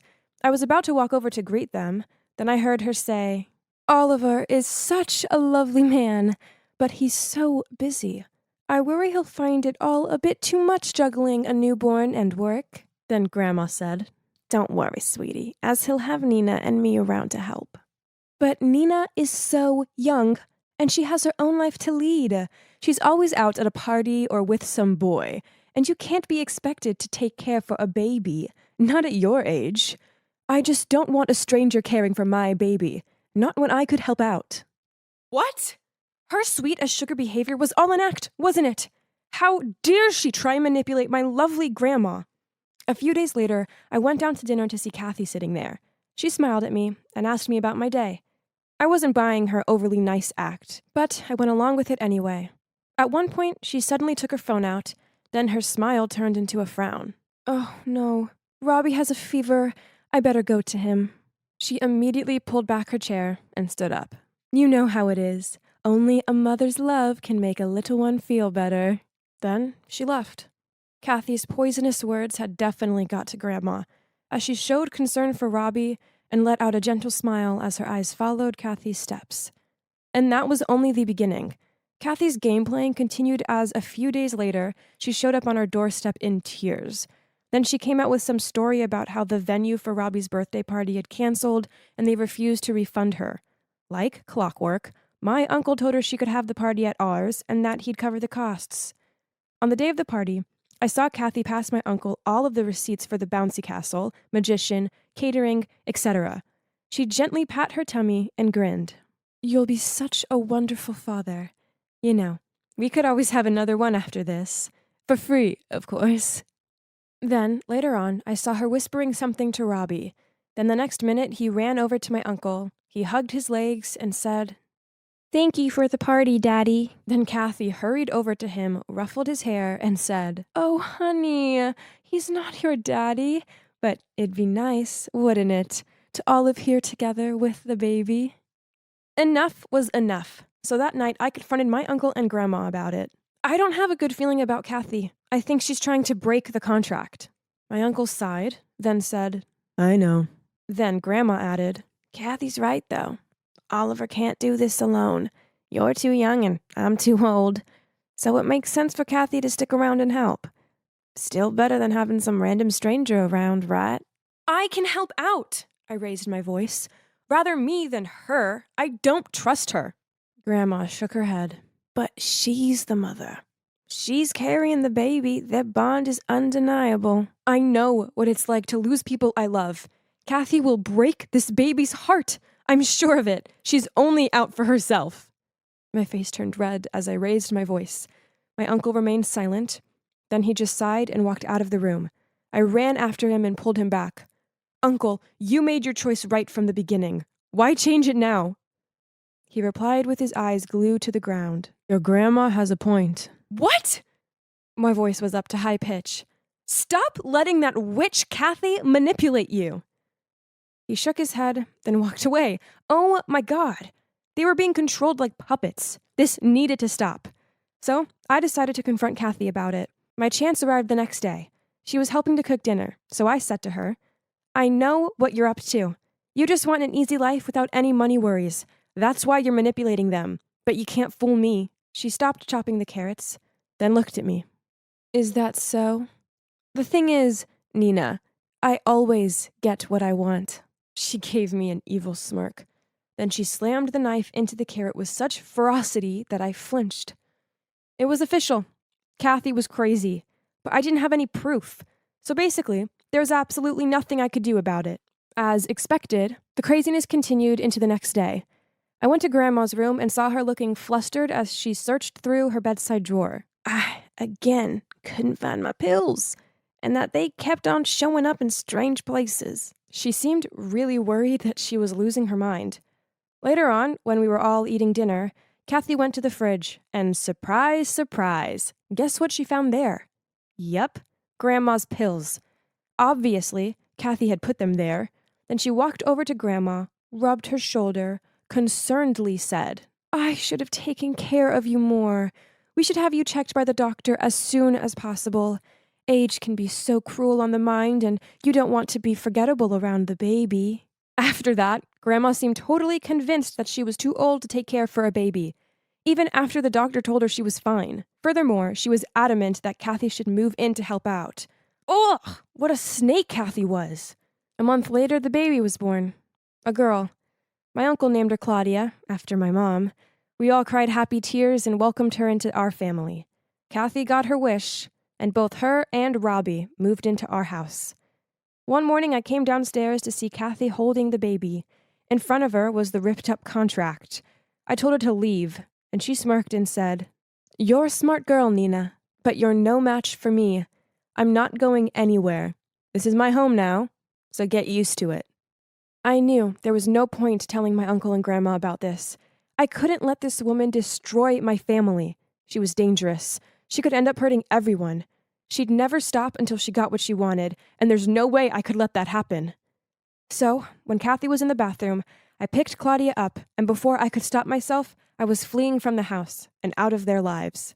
I moved to a new town and got a new job. It was only meant to be temporary, but I guess I was too selfish and afraid to go back. I'd always been truthful with Claudia about one thing, that I was her cousin, not her mom. So, when Claudia said the words, Nina, why are you just my cousin and not my mommy? I felt so guilty. She was missing out on a relationship with her father because of me. Yes, I'd wanted my family to get out of Kathy's trap, but what I did wasn't fair to my uncle. I knew that now. I had no right taking his daughter away from him for 4 years. I felt so awful. Thinking about the distress I must have caused him and Grandma, the guilt was eating me up, and I knew I couldn't carry on like this anymore. So I called up an old family friend and asked him to approach my uncle. Later that day, my friend got back to me with a message from him. Kathy's gone, and she won't be coming back. You were right about her. Of course. She was only after my money. After you left, she didn't seem to care about Claudia at all, and she threatened to go to the cops and report you unless I paid her off. Please, just come back to me and Grandma. We sure aren't happy with what you did, but we know you had good intentions. We love you, and we just want our girls back home. Tears streamed down my face. They'd found it in their hearts to forgive me. Running away had never been the answer, even if I'd done it with good intentions. It was time to stop running. It was time to go home. So I peered down at the little girl who reminded me so much of my uncle. Claudia? I took her hand. Are you ready to go home to Daddy?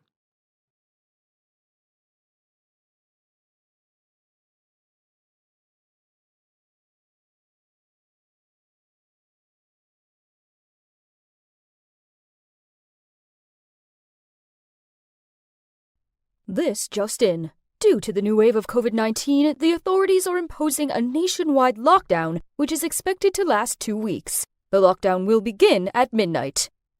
Oh no, I have to get back to my dorm.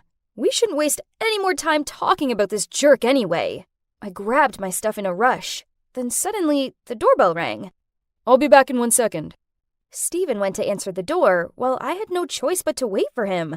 Gosh, this whole pandemic situation was so worrying, and I was already not in the mood for any more bad news. From the living room, I could hear the voice of whoever was standing outside the door. Hey, any chance I can crash here for a bit?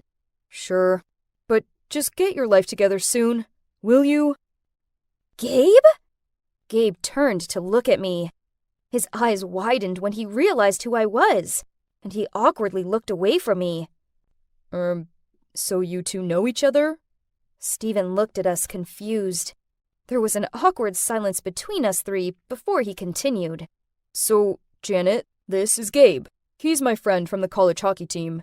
Gabe, this is Janet, my good friend from high school. Jeez, this had reached new levels of uncomfortable. Gabe cleared his throat. Ahem. So, where do I sleep, Stevie? Then he headed straight to the bedroom that Stephen pointed to while yawning, saying he's going to sleep first. Stephen laughed and turned to me, saying, He's always like that. We were quite close back in college. He comes and sleeps over sometimes. I stuttered out, Stephen, that's the guy I was just telling you about. The one that ghosted me. Stephen gave me this astonished look, but he didn't say anything. Ugh, I so wasn't in the mood for this. I think it's best if I go. And right when I thought it couldn't get any worse, a phone call came. Upon seeing me pretty much freaking out as I took the call, Stephen must have sensed something was wrong. He asked me as soon as I was off the phone, Is everything okay? It's my roomie. She just told me there's been a positive case in our dorm. I can't go back until quarantine is over. Oh no, what am I supposed to do? All my stuff is in my dorm room, and I can't drive all the way back to my hometown. It's like forever, and it's late already. I wouldn't make it anywhere before the lockdown, and staying in some hotels for 2 weeks was surely not a smart choice. Janet, you can stay here. Stephen gently smiled at me. Don't worry, I'll take care of everything. I can prepare the couch for you, so you don't have to go sleep in my bedroom. Aw, he remembers I have slight claustrophobia and feel uncomfortable in small rooms. I was about to reply, but he stopped me, then immediately walked over to the couch and started rearranging it. This was cute, and I did feel touched. Guess I'm staying here for quarantine. I mean, this would be fine, but Gabe was here too. What a small world, and what an awkward situation I'm in. But what choice do I have? The first night, Stephen stayed in the living room with me, and we talked a lot. Do you ever wish we were still back in high school? Things seemed simpler then, didn't they? Sometimes. It helped that back then I had the sweetest boyfriend. Do you remember when you got the cheerleading team to perform a special routine for my birthday? That's the cutest thing anyone's ever done for me. Stephen grinned. Well, I tried. We were so happy back then. Then college got in the way. Hey, it's not all bad. We're still great friends. Stephen smiled back gently. Very true. It felt good taking a trip down memory lane with Stephen. He used to be a sweet and caring boyfriend, and he still was such a guy. No matter what, being around him made me feel safe. We continued talking until dawn, then fell asleep. Much later in the morning, I woke up to the sounds of the fridge door slamming. Through blurred eyes, I made out that it was Gabe. He glared over at me before he stormed off back to his room. Ugh! Why did he hate me so much? Then I saw that he'd left pancakes on the table. Oh, these must be for Stephen, so I took them over to him. He was eating them as Gabe reappeared. Hey Gabe, thanks for the pancakes. Gabe grunted out a, yeah, then gave me a dirty look before he walked off again. I tried my best to avoid Gabe, but this wasn't easy when I was stuck in a small apartment with him. I spent most of my time reading a book or listening to music. Yeah, we had history, which I just finished telling Stephen the moment before Gabe rang the doorbell. We dated for a month. Everything was cool, and I started to like him a lot. And whoosh, he disappeared. Janet ghosted. I was still very sad and didn't want to deal with any of this yet. Did the universe set up this surreal quarantine situation so I could get over this being ghosted thing? Then after that, when Steven was in the shower, Gabe walked over to me and passed me a candy bar. I put my book down and took it from him, but only because I didn't want to be rude. Then he awkwardly perched on the edge of the couch and said, what's the deal with you and Steven? This annoyed me, so I blurted out, "It's none of your business." "Oh, please. I could already tell there's something going on the moment I walked in." Then, before I could reply, he continued, "Fine by me. Makes sense for a girl like you would fall for a playboy." Steven is a good guy. He let you stay here, didn't he? So maybe you should think twice before you badmouth him in the future. Gabe grabbed the candy bar off me, then stood up. His cheeks were puffed out with anger, and he looked like he was going to explode. That's when Steven appeared and tried to defuse the situation. He led Gabe out of the room, but after that, I was too mad to read, so I sat there overthinking things and feeling even more annoyed than ever. Dinner was awkward. We all sat around the table in deadly silence, and Gabe and I avoided making eye contact. I felt bad that Steven was stuck in the middle of this situation. He didn't deserve this. As I was washing up, I overheard Gabe say to Steven, "Can you give us some space? I need to talk to Janet in private." Steven went off to his bedroom. Then Gabe waited till I'd finished, then asked me to go out to the balcony with him.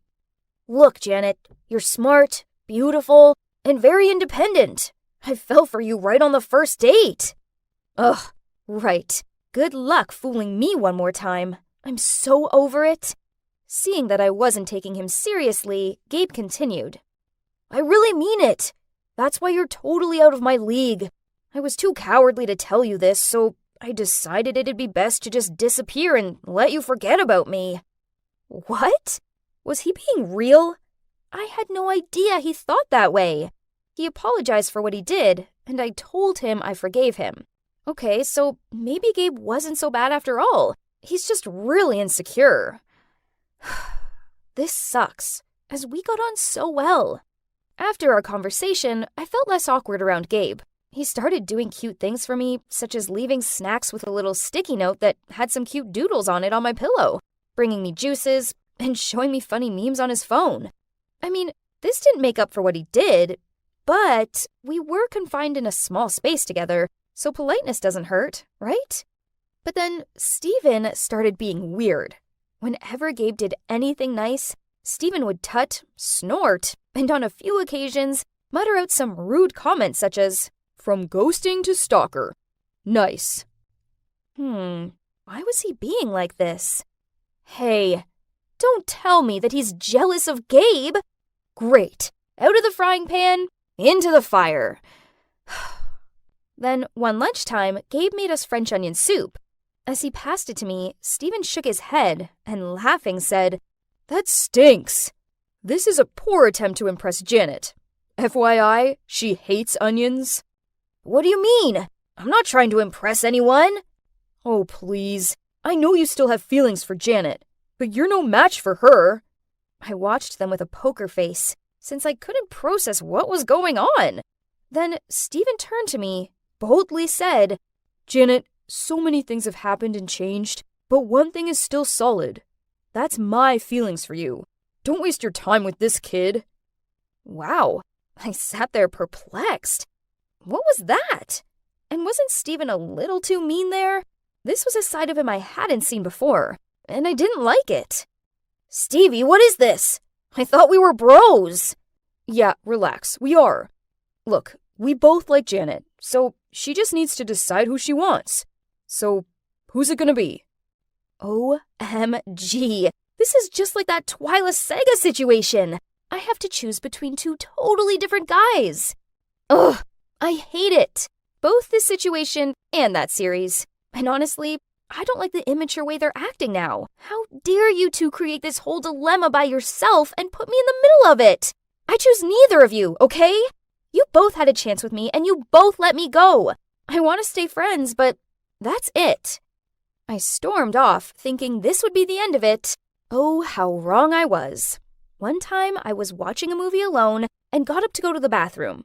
When I came back, they were both sitting on the couch, arguing with each other about who should stay and sit with me and who should go. Fed up, I shouted, "Will you both quit it already? You left me for college. and you for your own insecurities. And neither of you is acting like a grown man. I want a boyfriend who I can rely on, and that's definitely neither of you. As far as I'm concerned, any romantic feelings I had toward you both are well and truly in the past. They both gave me stunned looks, and more awkward silence prevailed. Was it a bit harsh on them? Even so, they still needed to know my feelings so they'd stop their own illusions and stop fighting in vain. Luckily, quarantine was almost over, so at least I'll be out of this smothering apartment in 2 days. Oh boy, that was the longest 2 days ever. No one spoke to each other, and the atmosphere was awful. When it finally ended, I muttered out a quick thank you and hurried to the door. Janet, we are still friends, right? Yeah, you're still my friend too, yeah? Stephen and Gabe impatiently longed for my reply, but I just smiled at them both and left. The truth is, I'm not sure I want to be friends with either of them anymore.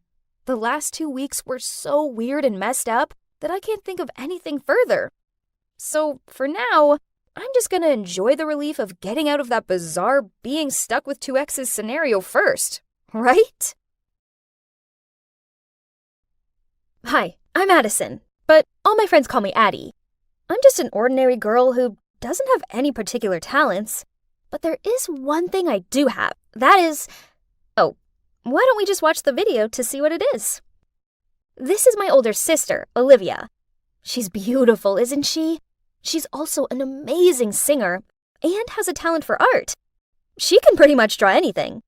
I mean, I don't know how my parents could have such a perfect daughter like her, then have me. But I'm fine with that. Olivia was all about winning trophies and medals, while I was happy with the ice cream and ton of snacks my parents gave me for getting a B on my math exam. Hey, Addie, my baby. Guess who's got some new trendy clothes? Oh, Mom, Dad, I don't like these things. Why are you buying so much? It's such a waste of money. However, Mom's desperate look made me cave, so I reluctantly grabbed a random item and went to try it on. Oh, it's a crop top. I stared at myself in the mirror. Okay, so my parents' dumbfounded expressions made their feelings pretty clear. I looked ridiculous. See, I told you already. I'm way too short to wear tops like this. Right at that moment, Olivia walked by. I immediately ran over to her. I think you should have this top. It'll bring out your nice figure. You'll look so cute in it. Mom shook her head. No, if Olivia wears this, everyone will see her navel. Isn't that the point of crop tops? Then Dad chimed in. Anyway, Liv, where are you off to in such a hurry? It's not that nonsense model club again, is it? Speaking of clubs, is the school dance club still recruiting? You should join. You'll get in for sure.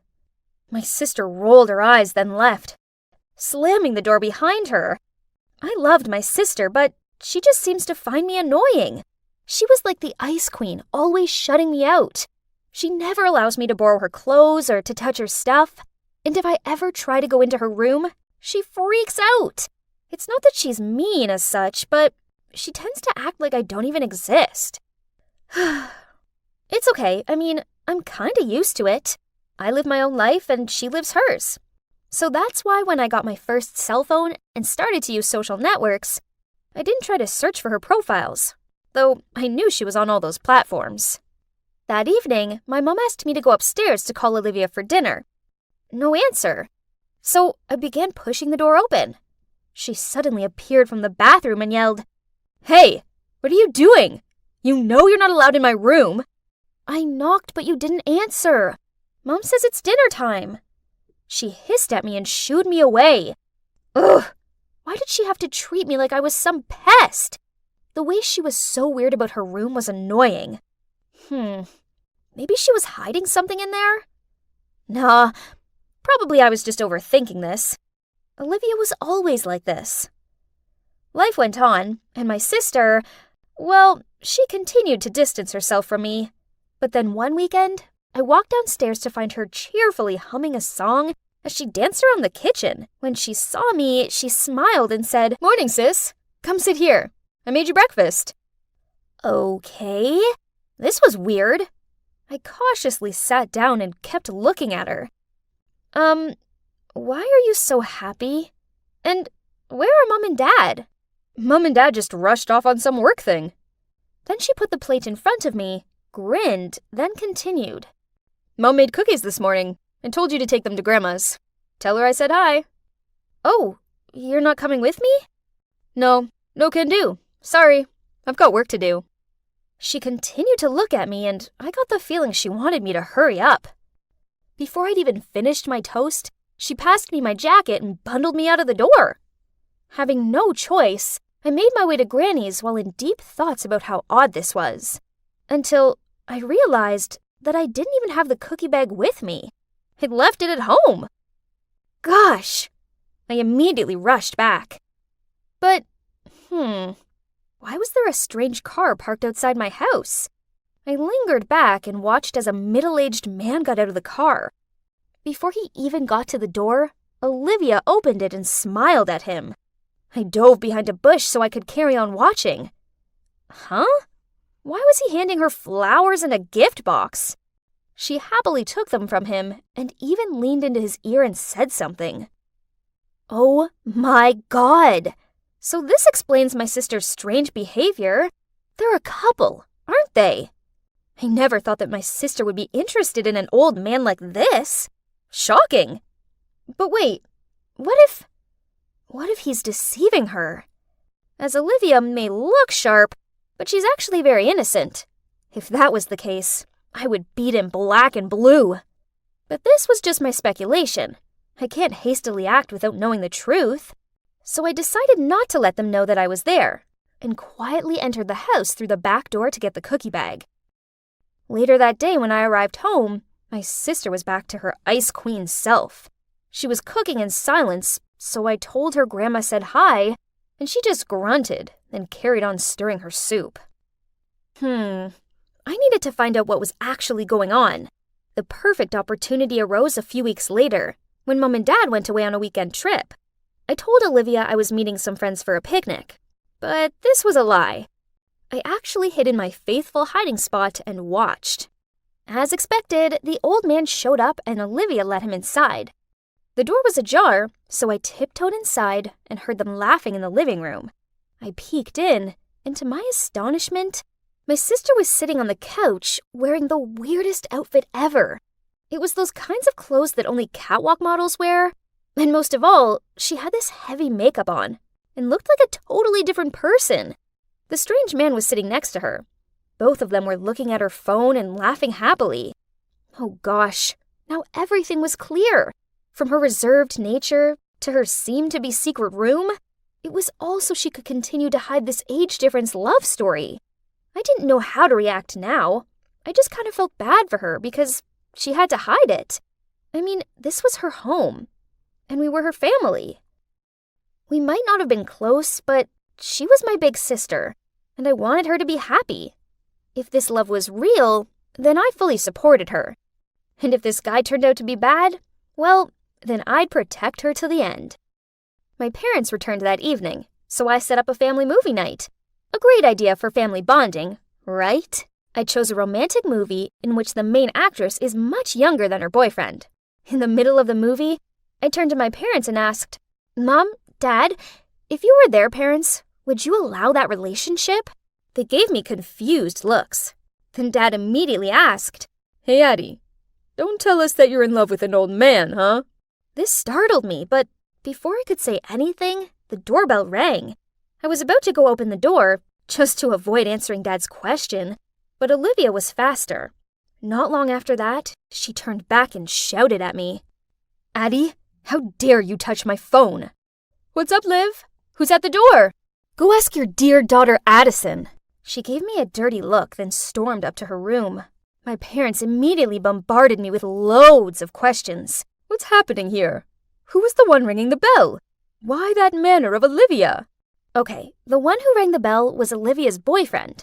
So, earlier, when Olivia left her phone in the kitchen, I noticed that there was a message from a man named Henry Davis. I immediately searched for him on Facebook and found out that this was the same guy who'd been visiting her. So, I used her phone to text him, telling him to come around at 8 p.m. I thought it would be better if Olivia could make her relationship public with our parents. But, Hayes, it seems she didn't take it very well.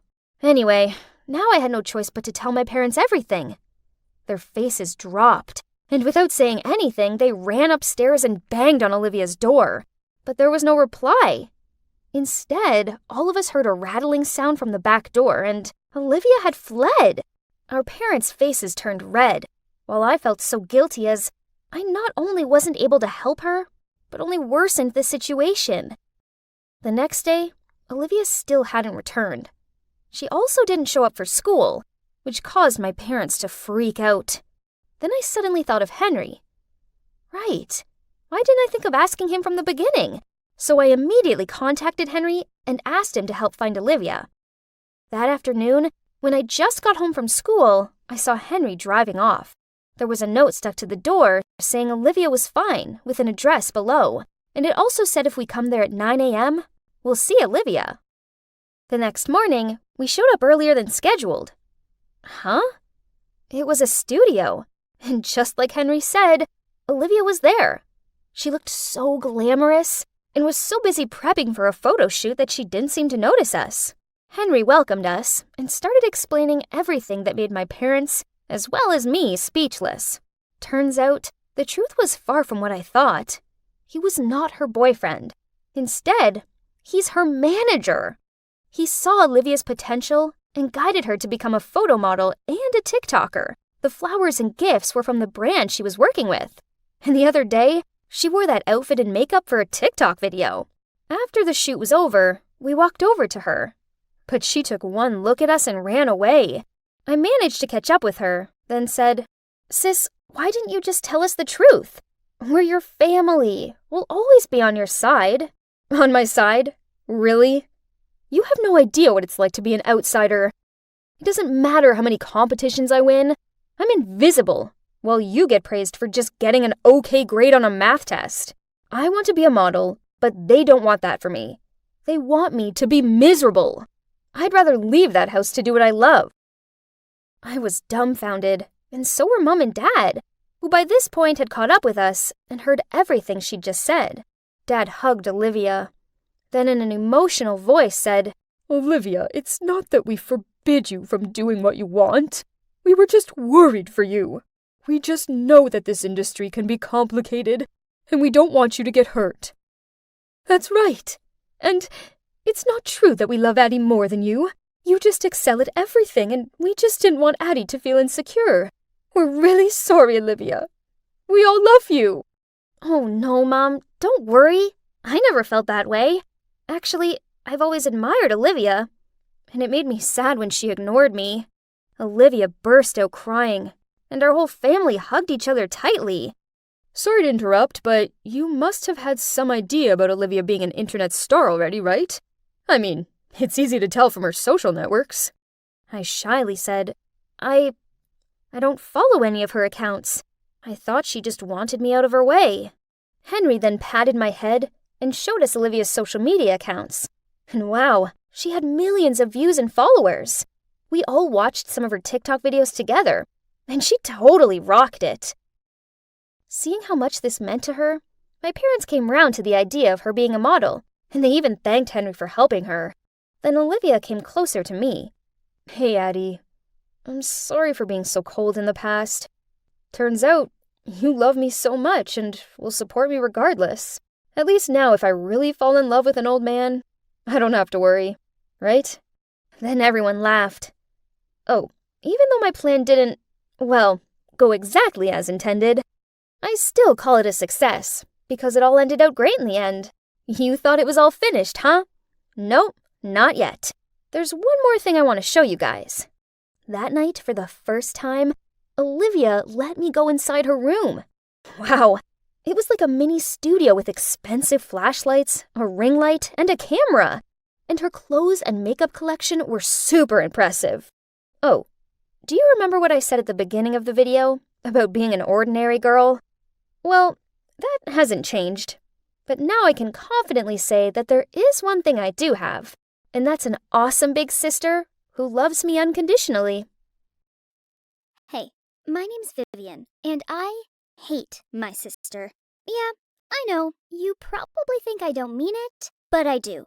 I really do. At 16, my sister Lena is 1 year older than me. As little kids, we were never close. It's like she resented me for being born and stealing the attention away from her. She always used to boss me about, knock me over when Mom wasn't looking, and steal my stuff. Now, as teenagers, she still does all those things and more. She's just a horrible person. It doesn't help that I'm pretty popular and have loads more friends than she does. Living with Lena is hard. So, to help deal with my problems, I keep a diary where I write down all my thoughts and feelings. I find that it's really helped me cope with things. I always knew that in Lena's hands, my diary could cause me a lot of damage. So I hid it under the loose floorboard under my bed. Lena didn't have a clue about my secret hiding space. Or so I thought. Then, one day, I came back from a sleepover at my friend Kate's house to discover that the loose floorboards had been removed and my diary had gone. I was so freaked out that I almost puked up. This was bad. This was very, very bad. I ransacked my room just in case I'd accidentally left it out, although I knew this was doubtful as I was super careful with it. Then, Lena appeared in my bedroom door and said to me, "Are you looking for something?" To my horror, she was holding my diary. I like to think that I'm a good person, but I've done some bad things that I'm not proud of. I've learned from my mistakes and try my hardest to be a better person. But I've written all of the bad things I've ever done in that diary, and now my evil sister knows everything. She opened it up and began reading out the passage I wrote about the time I drank too much at a party and stupidly kissed my friend Kate's boyfriend. I tried explaining to Lena that it happened months ago and it had been a massive mistake, but she just smirked at me. She told me that she would tell Kate what I did unless I did exactly as she asked. I didn't want to do anything for Lena, but I felt like I didn't have a choice. Kate has been my best friend since middle school, and I didn't want to lose her. For the next few days, I felt terrible knowing that Lena had this power over me. She made me do all of her chores, such as cleaning up the dishes and taking out the trash. But I knew this was just the beginning of her commands. One time, I got home from school to my worried parents, saying their credit card was missing. A phone notification told them that someone had spent $100 with it. I went to my room to find that my sister was already there. She gave me my parents' card and told me to go and return it to them and tell them that I was the one who stole it. I said no, but she pulled out my diary with a smirk. I had no choice but to do it. I told my parents that it was because I wanted this cute dress so badly. My mom looked shocked and kept asking me if it was true because I've always been a good kid. She sighed and forgave me, since I had the courage to own up to what I did, but she also looked really disappointed in me. Then one weekend, while I was mowing the lawn, the cute guy next door called me from over the fence and told me that he had 2 tickets to the cinema that night. He asked if I wanted to join him. Of course, I said yes. Lena must have seen it all from her bedroom window because as soon as I got inside, she stopped me at the door and forced me to tell the guy that I was sick so that she would go instead of me. And the commanding continued. She told me that she hated this one girl at school and that she had a plan for me to follow. The next day during lunch break, she pretended to accidentally spill her soup on that girl's dress. Then, apologizing, she went with her to the bathroom to buy me time so I could steal the girl's homework and throw it away. Her mission impossible went perfectly. No one suspected a thing, and I was so relieved. I was super nervous because I never did things like this before. Then, later that day, I saw the girl crying as she frantically searched her locker for her homework. I felt so bad. I had to stop this. So I skipped the rest of school so I could go home early and search Lena's room for her diary.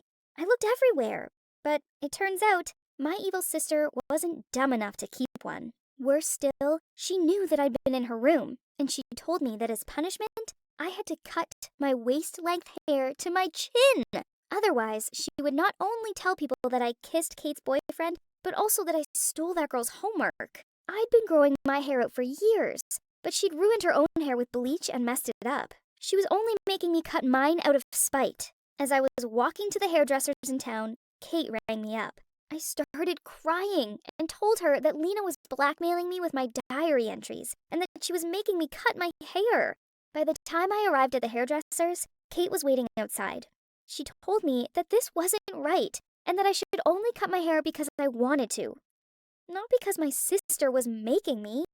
She also told me that Lena would never stop. She'd just keep making me do more and more crazy things. I knew that Kate was right. I couldn't carry on like this.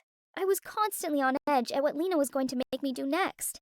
I went home, and Lena was in my room. She was wearing my favorite sweater, and she was eating a bag of chips on my bed, and purposely getting crumbs all over it. That was my limit. I got so angry and told her that I wasn't doing it anymore, and that I would take responsibility for what I did and quit being her puppet. She now had no power over me anymore. I know that I need to confess what I did to the people I hurt before Lena gets to them first. I'm worried that they will hate me, and the thought of losing them as friends is horrible and super scary. But it's the right thing to do. Firstly, I have to go find Kate and tell her what I did. I'm so nervous. I really hope she forgives me.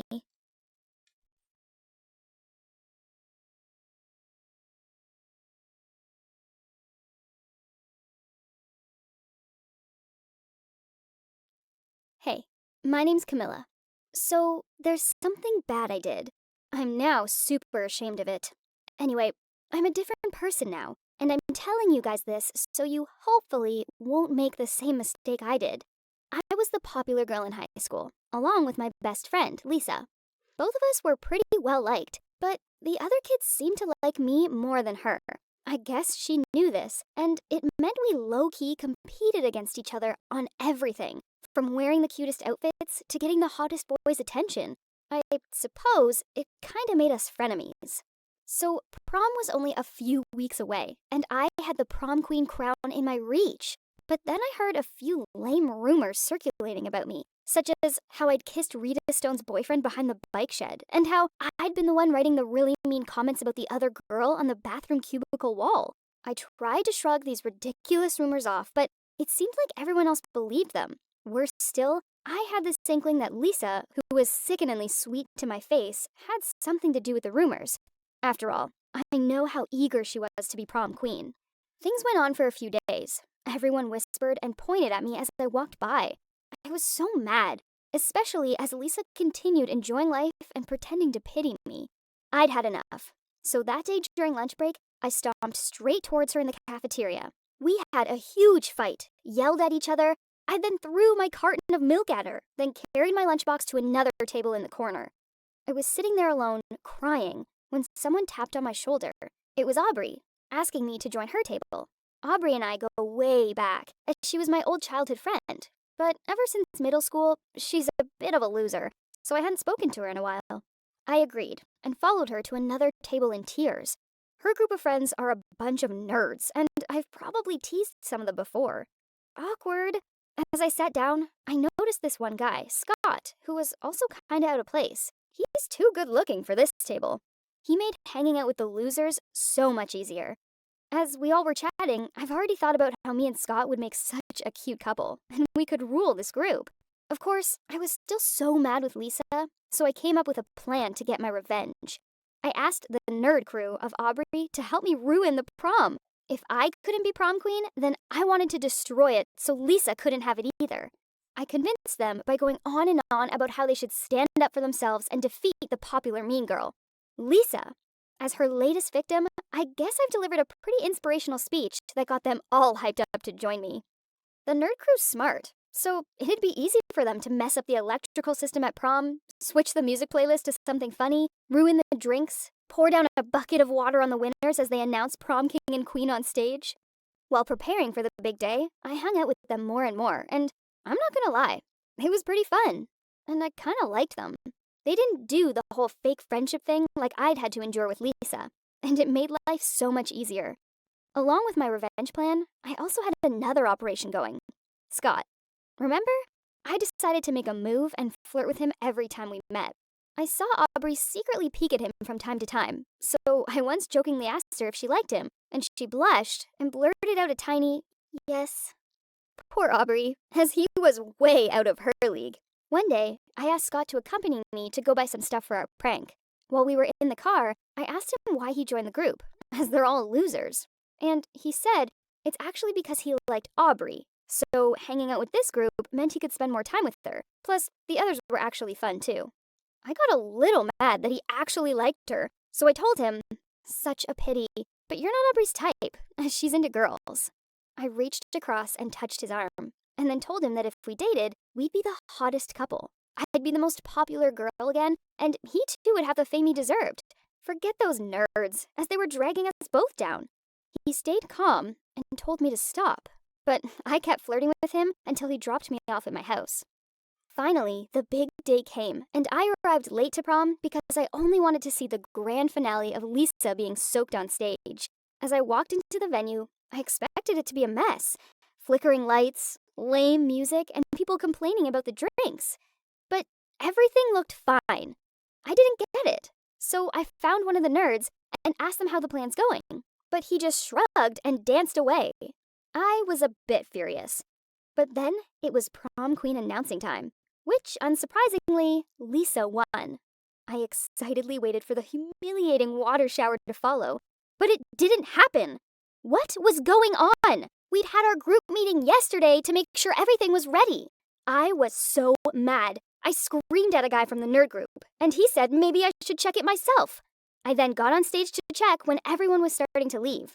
But then, as I looked up, the water bucket fell on me! I screamed so loud, everyone froze and turned around looking at me. I stood there, soaked and humiliated in front of the entire school! Then, out of nowhere, the whole group of nerds, including Aubrey, gathered in front of me and said that I deserved this. It turned out Aubrey and Scott have been dating for a while now, and he had told her everything I'd said. Aubrey said she'd given me a second chance to be in her life again, and I hadn't changed at all, and that I was still the same selfish girl. Now, I'm in college, and these days, I'm a much nicer person. It was all in the past. I've apologized to Aubrey, but I am still ashamed when I think about it. I hope you learn a lesson from my mistake and don't mess up like I did. Being popular is great and all, but I now know that some things are far more important.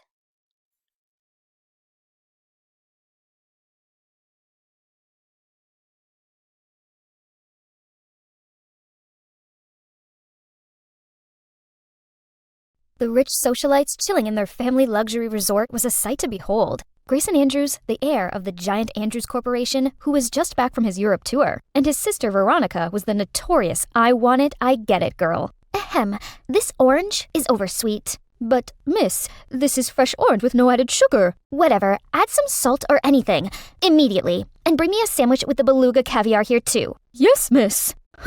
You've become some grumpy old lady recently, Ronnie. Right at that moment, their dad hurriedly walked in, looking urgent. Kids, I have something serious to tell you. Do you remember our resort in Vietnam that got backlash last month? Is this the case where people were blaming us for harming the environment? It's just some employee's reckless act, and we already cleared it out, right, Dad? That's right. But I've just got the report that the inspectors got involved and the resort's suffering a great loss. I couldn't see it keep sliding like that. So, I've been thinking of sending you to Vietnam to take care of this. Dad, you can count on me! Vietnam, isn't it? That's where an idea came to Veronica. Dad, let me go with Grayson. I could be helpful. Her dad was considering it for a while and then agreed. Oh, Vietnam. It's been a hot minute. Of course, I have my own reason to be here again. And this is my reason. It all started back 4 years ago when Veronica's family gathered at Nam Family's resort on Lunar New Year, Tet holiday. Wow, my friend. See what you're building. You're right. I bet everyone would love this. Honey, this resort is surely profitable with this design and location. If only we could own one like this. Meanwhile, 14-year-old Veronica was totally mesmerized by someone else. Right at the moment her eyes caught the sight of Nam, Veronica was sure she met the one. Oh my, is this what people call love at first sight? Look at you. The little kid now grew up into a pretty girl, huh? Here's your lucky money. Instead of lucky money, could you please give me your lucky son? Everyone burst into laughter at her cheekiness, including Nam. I heard Nam is an excellent student at school. We can't waste talent, right? So, I think I'll offer him a scholarship in America. What do you say? A scholarship in the USA? Surely it's a good opportunity for me. He turned to see his parents' reaction, and they all nodded encouragingly. Thank you, Mr. Andrews. I'd do my best to pay back your kindness. But he definitely wasn't the one who enjoyed this the most, as our Veronica's heart was singing with joy, too. So that summer, Nom flew to America with all of the eagerness and excitement about the land of dream. He'd be staying with Mr. Andrews' family for the time being, and enrolled in the same school as Veronica and Grayson. And within the first week at the new school, he already established himself as a genius. It didn't take long for him to top in every single subject, and teachers were satisfied as he was also active in school's activities. Son, I'm so proud of you. Cozy as it seemed, the laughter in a warm family dinner didn't shine on the host's son, Grayson. I'd never heard the proud word from Dad before. Being the heir is not easy, but I tried my best. Why was he always the one outstanding? After the dinner, when others left, Mrs. Andrews approached Nom. Don't think my husband gave you some compliments that you believe you're above anyone. Remember, you're just a parasite on my husband's kindness. So Mrs. Andrews didn't like me here. I'd better be careful. From a corner, Veronica was hearing what her mom said to Nom. Mom's always been hard like that. It's all right, Nom. Be strong. You have me here. And she made sure she'd be anywhere Nom was, and no girls could come near him. Nom, be my boyfriend, will you? Ronnie, don't make a scene here. Aw, did he just call me Ronnie? Everyone, attention! Nom is mine. Don't you dare bother my man. To seal up even more, she stuck a bunch of stickers on his clothes and bag. Nice tattoo, bro. It's nonsense. You like it? Then here. Then when Grayson had ran far, he looked down on his hand holding a sticker. Stupid girl. She couldn't design a better one? You think it's the end of how to get Nom's heart plan? Then you underestimate this girl. Nom, I got sunstroke. I'm too weak to walk myself. Take me home. Jeez, seemed like she'd never run out of tactics, huh? Wow, tending to your bae this much. Nom's simp lord. The buzzing from the others did bother him, but he didn't want to make a mess as he's indebted to Veronica's family's kindness. And deep down, he found her annoyance kinda cute. Aw, so sweet, man. Maybe he likes me too. And then Grayson ran towards them and cheerfully gave them the good news. Hey, Dad just won a big contract, and we will dine in Gordon Ramsay's restaurant tonight, guys. Yay! Are you sure you're tired? Ouch! Oh, my head hurts so bad. Nom, I think I'm gonna faint. Carry me, too. You wish! I'm gonna be up here forever! Then 3 of them walked side by side, happily chatting, and the schoolyard seemed to be lit up by their cheerful laughter. Everything went smooth like that. Then one day, Veronica woke up to see Nom was packing all his stuff. What are you doing? I'm going back to Vietnam. Why? Has anything happened? Please don't go! Get off me! Then he coldly walked straight out of her house with no more words. Veronica crouched in sadness. Worse still, no matter how hard she tried to contact him, still no replies from Nom. The only news she could update was his family's resort was plunged into crisis. And with a goodwill, Veronica's dad offered to buy the resort with an enormous sum to help them restart their business anew. And for the past 4 years, her heart still wanted no one but Nom, and she'd been waiting desperately for this reunion. Yo, long time, right, bro? Hello, stranger. It actually feels good to see them too. If only that hadn't happened, the 3 of us might still be a perfect trio now. Nom couldn't forget the day when the hurtful truth was revealed. It's you who schemed against our resort? But why? Huh, you should ask why your father had that impeccable resort that makes me want it to be mine. Thanks anyway. I'm gonna tell Mr. Andrews. Suit yourself. But remember, 2 families are working together on a project. Let's see. If we withdraw, who knows? Your family will go bankrupt. Do you really want that? Huh? Nom felt rage boiling up his body, but so did the powerless feeling. Right at that moment, he saw Veronica went home and immediately clanged to her mom. Mom, there's a new spa downtown. Does it speak mother-daughter time to you? Of course, hon. Anything you want. They're all the same. Spoiled rich socialites who think they're above everyone. And right in that minute, he realized that he couldn't be here any longer. Xin chao, Nom. How you doing? Do you miss me? But Nom just coldly turned to the other direction. Seems like someone just got ignored. And seems like someone wants a death note. That's fine. He's just being shy. I'd be staying in Vietnam for a while and definitely make him my boyfriend. Nom, you can't run away from me this time. But Nom was such a workaholic, and with Veronica's presence, he's stuck in the office even later. At this rate, how am I supposed to seduce him? There is the only way. After that incident, Nom's family managed to build a small hotel, but attracted a great influx of tourists. That afternoon, Veronica came there, then barged into the office room. Oh, hi! Hello. Hi. Dad told me to go here and learn some business, but Grayson doesn't give me anything. Please let me help you here. What do you want now? Nom just wanted some peace away from Veronica, but things didn't go that way easily. Come on, son. Do you remember when our family had a hard time? Veronica's family was willing to help us. Help our butt, Dad. If only you knew. Okay, but don't make a mess here. The day after, Veronica had the first working day at Nom's family's hotel. Mangosteen? We don't have this in America. Hey you, bring me more. Hey guys, can you bring the sunshade here? I'm not wanting to be a burnt squid. Didn't you tell me you wanted to learn? Get off your butt! Then Nom gave her loads of errands that she hardly had time to breathe. Geez, I don't need to lift a finger at home, and now I'm folding blankets? The world is getting crazy! Then she shook off the bedsheet, but somehow the towel covered her head like the one in a ghost story film. Woo! Let's see. 1, 2, 3, 1, 2, 3. I'm sexy and I know it. Little did she know, there was someone who couldn't hide his smile watching her fooling herself. She hasn't changed much. Hey, what you doing? Do it properly!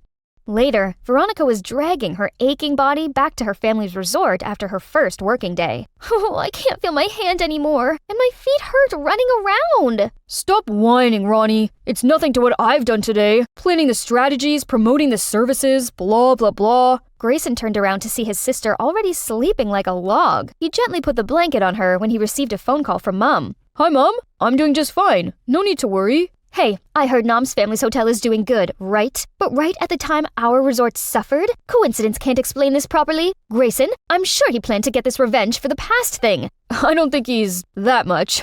Anyway, Mom, you still hate him after those years? I hate your dad always comparing you with him. This low class will never be on the same level with my son, right? What Mom said didn't stay still in Grayson. It's true that Dad always regarded him more than me. Even when he's gone back to Vietnam, Dad still talked about Nom being this, Nom being that.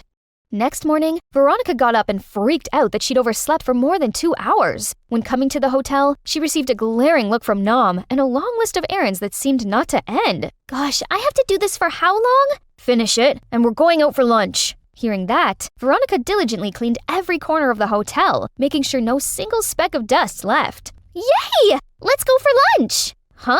But why you're here as well? Happy being the third wheel? Then they went to a local store selling chicken rice, which was definitely out of Veronica's expectation.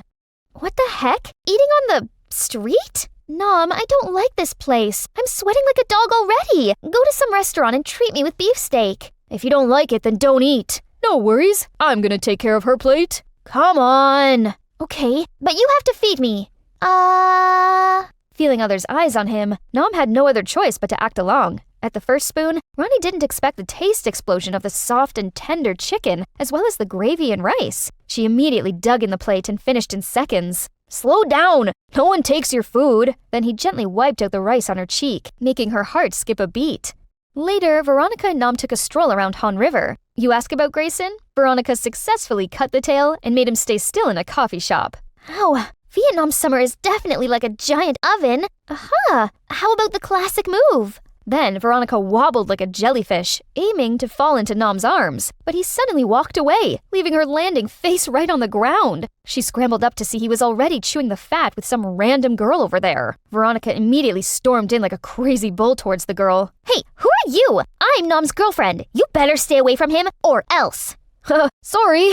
See you next time. Then Nom hastily dragged her away. What are you doing? She's not the one you could mess around. She's my biggest partner. Is that so? I'm sorry. You, go back to work. Right now. Then Nom caught up with Grayson at a coffee shop by the river. My sister is a little annoying, right? As her brother, I do apologize to you. She's fine for the most part, but sometimes... Yeah, you know. I don't know what to do with her. There's always an answer for everything, bro. The next day, Veronica came to Nom and saw him about to go somewhere. And as usual, she insisted going along with him. Enough! Stop goofing around! But I like you. You know that? Right at that moment, a girl walked over to them. Babe! Immediately, Nom turned around and pulled her in his arms. Here you are. Then he kissed her on the lips, and Ronnie was frozen in her spot. I've never liked hospitals. Yeah, I get it. No one really does. Yet here I was sitting in the hospital waiting area, silently praying that she would be all right. Geez, I was shaking like an old dog left out in the cold. I just couldn't think straight. Why was no one telling me if she would be okay? Suddenly, a stern-faced doctor appeared and told me, "Sir, the operation was a success. Your sister will be just fine. You can go through and see her now."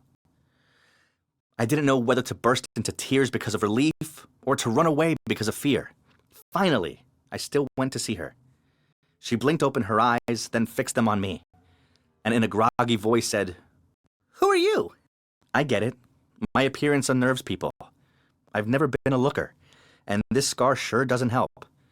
But people will always judge. Maybe if they stop to talk to me, then I can tell them that I'm a military veteran who got it due to an accident during training. Training I was doing so I could fight to save their butts. Anyway, that's a story for another day. Now, talking about the girl in the hospital, let me continue my story. Well, it began with my evening shift as a delivery driver. I was humming along to the radio when this girl came out of nowhere and ran straight into the middle of the road. I slammed on my brakes, but it was too late. I heard a thud. She was lying there all limp. It was horrible. For a moment I thought she was dead, and I was too scared to check on her. Suddenly a thought of abandoning her popped up in my mind. But no, I couldn't be that heartless, so I ran to check her pulse. Phew, she was still alive. I called for an ambulance and told her help was on the way. In the hospital, the doctor said she needed emergency surgery, but they had to have a relative's consent first. The girl had no ID on her or anything. What was I meant to do? I couldn't just sit there and let her die. So I blurted out, "I give my permission. I'm her brother." When the girl asked me who I was, well, I had no idea how to reply. The doctor concluded that she must have memory loss. "So, who are you?" the girl asked me again. I couldn't go changing my story now, so I replied, "I'm Chelvin, your brother." "Oh, hi, Chelvin. I'm sorry. I don't remember you." This girl seemed so sweet. I instantly warmed to her. It's been just me and my dog Buster for I don't know how many years. Girls usually take one look at me and run away as fast as their heeled shoes can take them. But this girl wasn't looking at me like they did. The doctors asked me what her name was, so I said Alice. That was my mother's name. Before I even knew what I was doing, I'd used my savings to pay for her hospital fees. Then I visited her every day. I thought she'd ask me about her family, friends, I don't know, everything. But nope. She just liked listening to me ramble on, mainly about Buster. When she was ready to leave the hospital, I took her back to my house. I made up the spare room and bought some new bed covers, laid some clothes out on the bed, and put some flowers in there to make it look nice. Alice seemed to like it. She smiled, told me I was sweet, then hugged me. I bet I was blushing like a beetroot. I left her there to get ready. Then I made a start on dinner. She came downstairs in this dress I'd bought at the mall for her, and oh my days, she looked like a picture. I made an excuse to go and get her a drink, so she wouldn't see how flustered I was. I thought she'd ask me stuff about her life, but she didn't. Not one question. So I decided to tell her anyway. I mean, I'd spent days making the backstory up, so I may as well share it with her. It's just you and me now, and it has been that way for a long time. Our parents passed away some years ago now. Our mom, she was called Alice too. "Oh, that's a nice name," she muttered back. "Do I look like her?" Yes, you have her hair." I told her a few other things, such as how she'd just broken up with her boyfriend and was in between homes at the moment. I know it sounds crazy, but it's like she was soaking my words in and taking some comfort from them. The next day, things changed, and Alice started doing erratic things. I went downstairs bright and early to find that she'd emptied all of my kitchen cupboards and was scrubbing them clean. When I asked her what she was doing, she ignored me and carried on. It's like she was in her own bubble and couldn't hear me at all. I told myself this was probably just her way of adjusting to everything. But then her odd behavior continued. When a delivery guy knocked on the door, she leaped behind the couch. Afterward, I asked her what was up. But she said she was just looking for her lost earring. Another time, I was waiting for my favorite TV show to start, and we were both chatting on the couch. But she suddenly grabbed the TV remote, turned it off, then walked out of the room with the remote. This was normal, right? She'd been through a lot. Maybe this was a stage of her recovery? Most of the time, she was such a sweet and lovely girl. She always packed food and snacks for me to take to work. And she made such a fuss of Buster. Okay, so she still did her cupboard cleaning ritual every single morning, but hey, we all have our quirks. Having another mouth to feed meant I had to work more hours, but I didn't mind it. For once, I felt like a purpose. She helped me find the reason to live again, instead of just existing. I often took her treats home, such as cookies or Hawaiian pizza, her favorites. If I was working night shifts, she always waited up for me. It made me feel so warm inside when I arrived home and saw her sitting there with Buster. I had no money left at the end of each month, but I had something more. I had happiness. I liked this girl. I more than liked her, but I couldn't tell her this, as she thought I was her brother. I knew I needed to tell her the truth, but I just didn't know how to go about doing so. One morning, after she'd finished her cupboard cleaning and we were enjoying breakfast, I told her about the job I had on, delivering a parcel to Sherry Hill Street. Her eyes widened. Then she told me she wanted to come too. This was surprising, as she'd shown no interest in leaving the house before. I mean, she refused to even take Buster for a walk, but I agreed without questioning her. I told her to wait in the lorry while I delivered the parcel. Only when I got back, she wasn't there. I ran around the block searching for her, but then I saw a crowd and it seemed like there was a car accident. My face paled. I ran as fast as I could to see who the victim was, and luckily it wasn't her. Phew. I kept looking around, and finally, I found her. She was sitting on the curb with her head in her hands. She was crying. I sat down next to her and hugged her. She might be too scared witnessing the terrible accident. Then, when she was ready, I took her home. The next morning, I went downstairs expecting to see her cleaning the cupboards, but she wasn't there. I made her some toast and a coffee and took them up to her room. She opened the door, glared at me, then said, "I remember everything. I know you're not my brother. Alice, I'm so sorry. I just wanted to help you." She shouted at me, "My name's not even Alice!" Then she stormed past me. I rushed after her and heard the door bang shut. She'd gone. So that's it. I was back to my lonely, sad life. Each day after work, I came home to see no one waiting for me. No hot meals, no laugh, nothing but a boring, empty house. 3 months went by, and one day I was delivering some boxes to this rich shop owner guy. The boxes were very heavy, and one of them fell out of my arms and hit the floor. The shop guy started yelling at me, "You idiot! I'm not paying you to be neglectful." But then what do I expect? You can't even look after your own face. I didn't say anything. Instead, I peered down at my feet. Then I heard footsteps, so I looked up and there she was. It was Alice. Oh no, I didn't want her to see me being scorned at like this. Suddenly, she shouted at the man, "Hey, just because you have money doesn't mean you can say anything to others. Apologize to him or I will not let up on you." The man sneered and told her to go away.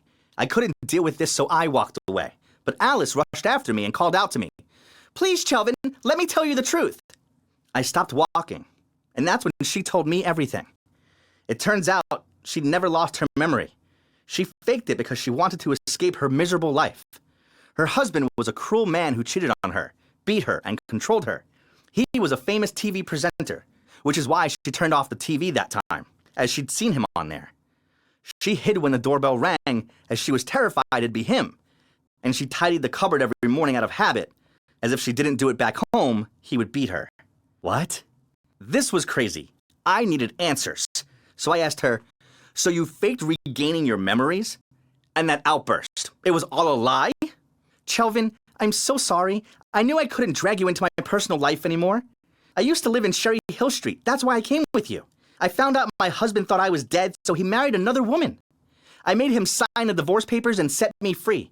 I also made him give me a payout, else I'd ruin his precious career." Then she handed me some money and told me it was to cover the expenses for when she was living with me, and that she'd also send me some money to cover her hospital fees. We hugged, and I cried like a baby. Gee, this was all too much for me. But then, to my surprise, she grinned, went to shake my hand, then said, "Hey, I'm Julia. It's a pleasure to meet you." So, after that, thanks to her ex, Julia was able to buy a nice little house. Actually, I'm helping her renovate it. We've become pretty great friends. To be honest, just looking at her makes my stomach flip. I love her so much. I know I need to tell her. Life's far too short not to. If she says no, well, then at least I'll still have her friendship, right? I might not have model looks, but I'm a good person. Julia's taught me to realize that. I hope she says yes, but what will be, will be. Wish me luck. Would you ever let yourself become so wrapped up in hatred that you change your entire life to get revenge on someone? Well, that's exactly what I did, and it didn't exactly go to plan. I'm Clara, and I'm 25 years old. It all started 5 years ago when my boyfriend Jason went to study abroad in France. We were so in love at that time, and it wasn't easy being apart, but we coped surprisingly well. Jason even promised me we'd get married when he got back, but after a few short months of him being away, he started growing distant. He no longer called me every day, and he barely even replied to my texts. I thought maybe he was just too busy and stressful to deal with his new life, while struggling with missing me. So I decided to do something wild and fly to Paris to surprise him on his upcoming birthday. I hadn't really thought about it. I just excitedly got on the flight and taken a taxi to his apartment. But, well, the moment I saw him walking into the lobby, I instantly regretted it. There Jason was, but he wasn't alone. He was hugging and kissing some other girl, and she even went upstairs with him. I felt my blood boil, and I wanted to scream, but instead, I just left. I was so upset, but I was also angry. How could he betray me like that? Going a long way just to see my boyfriend betraying me right in front of my eyes was a bad thing, and I didn't think life could get any worse. But I was wrong. Things were about to get much worse. After leaving his place, I booked myself into a nearby hostel and cried myself to sleep. The next moment, I was waking up to a burning smell. Oh God, the hostel was on fire! I was lucky to make it out of there alive, but I was badly burned and left with a huge scar on my face. There I was, heartbroken and burnt to a crisp in a foreign country where I knew no one and didn't speak the language. I'd never been so lonely and ugly in my life. As I looked in the mirror, all I felt was anger and resentment towards Jason. He destroyed my life, and at all costs, I would make him pay for it. After I'd recovered, I got on the plane and flew back to the USA. That's when I started plotting my revenge. I had a few things up my sleeve, but first things first. Plastic surgery. So, as soon as I graduated, I got myself a full face rework. I even changed my name, moved to a new apartment, and lived with a new identity. My life was miserable enough, so now all I wanted was to start all over again.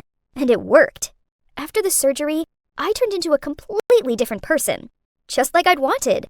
And what's more, I was even more beautiful than before the accident. I felt incredible and couldn't wait to start living again. Of course, I had to work my ass off to pay off my plastic surgery, but it was worth it, wasn't it? More than that, that was also how I tried my best to build a career for myself. Jason would regret cheating on me for the rest of his life, that's for sure. And as planned, after 3 years of working hard, I eventually got promoted to a management position in the construction company I worked for, and became a beautiful, successful woman that many people admired. At the same time, a few of my friends mentioned that Jason had finally returned from Paris and was now working for a big architectural firm. I almost laughed when I heard the company's name. That was our new partner company. Oh, things were about to get fun. My friends also told me that he'd brought his French girlfriend back to the USA with him and that they were getting married soon. What?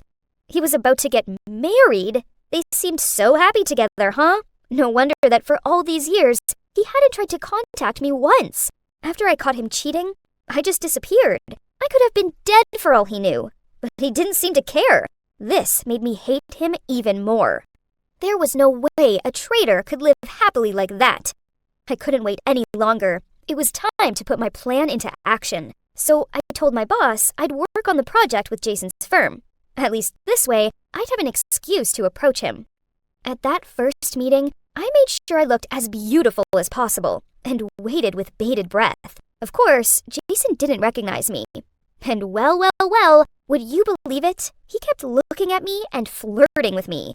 I found it hilarious, and so kept flirting back, and eventually he got the hint and asked me out. What a jerk! Now I understood why I was abandoned in the past. Even when he already had his fiancée, he could still flirt leisurely with others. His poor fiancée! I kept playing along, and even made plans to befriend his fiancée, Valerie. I knew she hung out in a certain cafe, so one day I went there and accidentally bumped into her, dropping water all over her gorgeous outfit. I kept apologizing and told her I'd paid to get it dry cleaned, and eventually we started chatting and hit it off. We exchanged numbers, and I asked if she'd like to go shopping sometime, which she agreed to. This was way too easy. A few days later, we went shopping, and it didn't take long before she started confiding in me about how lonely she was, and that other than her boyfriend, she didn't know anyone here.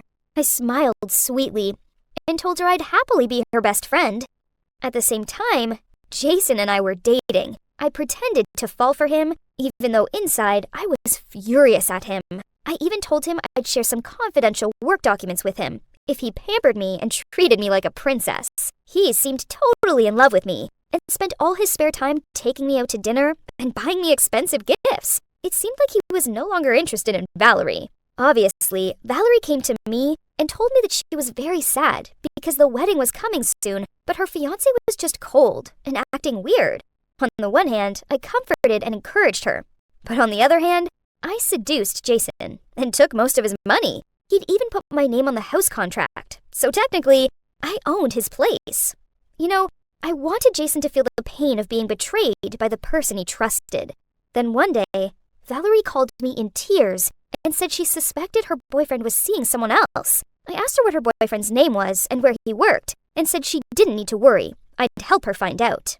A few days later, I sent Valerie a few photos of him cheating with me, but obviously, I hid my face. However, it was just enough evidence to make her suffer. Then I told Valerie that it looked like her boyfriend was working with this other girl on a project, and that Valerie could get her revenge by destroying the project. That way, he wouldn't be able to work with this other girl anymore. Valerie totally fell for it. It was insane. The very next day, I heard from my colleagues that Jason's crazy fiancé had destroyed the final layout for the design of the two companies' project. She spilled water on his laptop and threw it onto the ground. While the deadline was coming, it was too late to start it over. Apparently, Jason's boss was fuming and fired him immediately. This contract was worth millions of dollars, and he just ruined everything. I had to give it to Valerie. She didn't even think about it. That's how dumb she was. Served Jason right. Finally, karma had come and bitten him in the ass. That evening, I went over to their house. Jason now has no job, no money, and he was about to lose his fiancée and his house, too. I knocked on the door, and when Valerie opened it, she was shocked to see me, but not as shocked as she was about to become. Jason saw me and looked like he was going to pass out. "Surprise!" I said. "Hi, Jason." At this, Valerie looked confused and said, "Wait, do you two know each other?" I just laughed and said, "We sure do, Valerie. In fact, I'm the other woman who he is cheating on you with. And that's not all.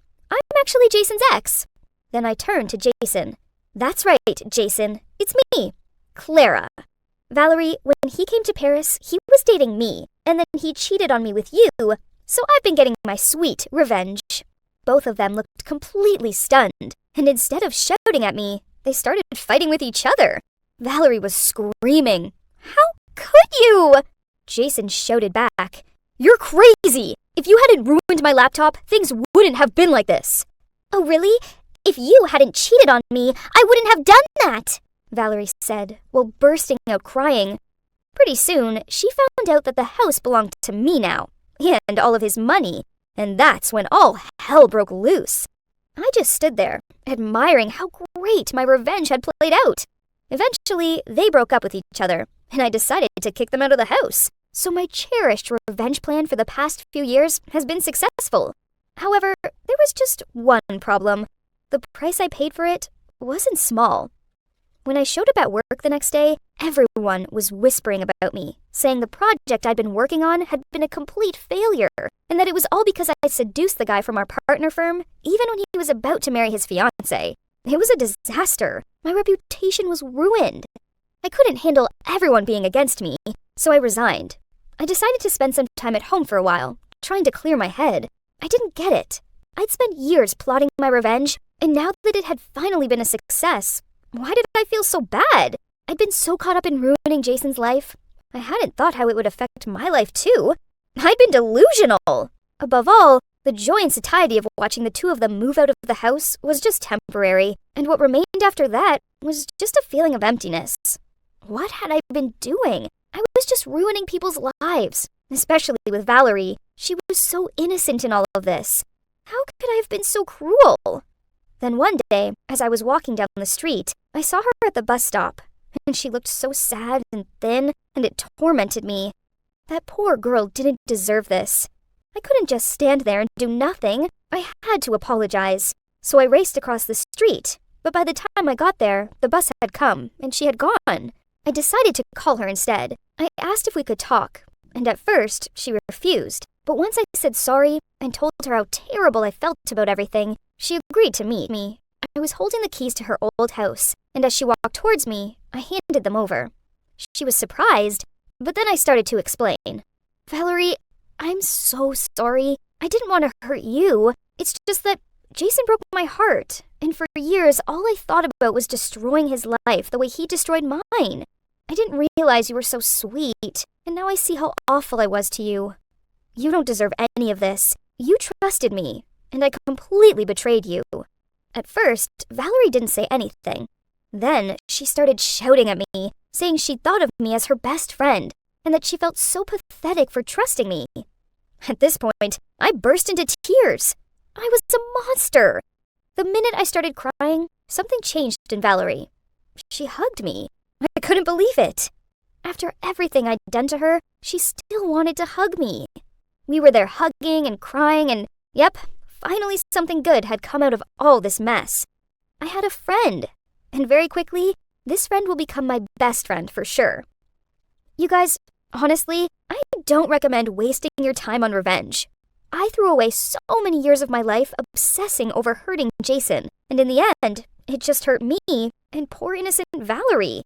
From my own experience, I just want to tell you that always be the bigger person and live for yourself, not for others.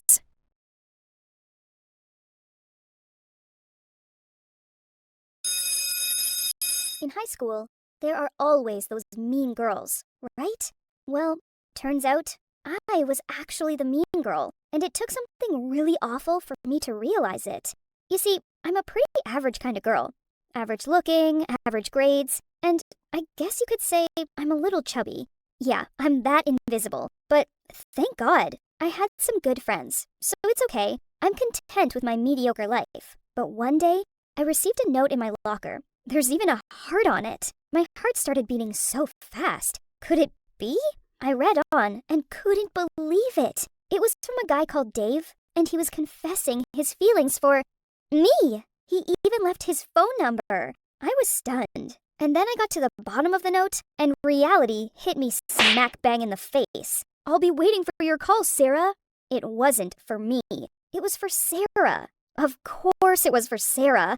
All the boys fancied her, and who wouldn't? She was the prettiest girl in school. Plus, her locker was right next to mine, so he just made a mistake.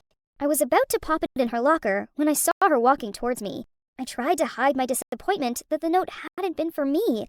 It drove me crazy to see her bouncing towards me with her blonde, curly hair and gorgeous smile. When she saw me, she started making small talk and even complimented me on my cardigan. It was so weird. What's so good about that to talk about? Was that compliment a kind of sarcasm or something? This Angela girl always gave me uneasy feelings. I bet she's that type of mean girl that's just being nice to your face, then later comes home and puts your name in her burn book.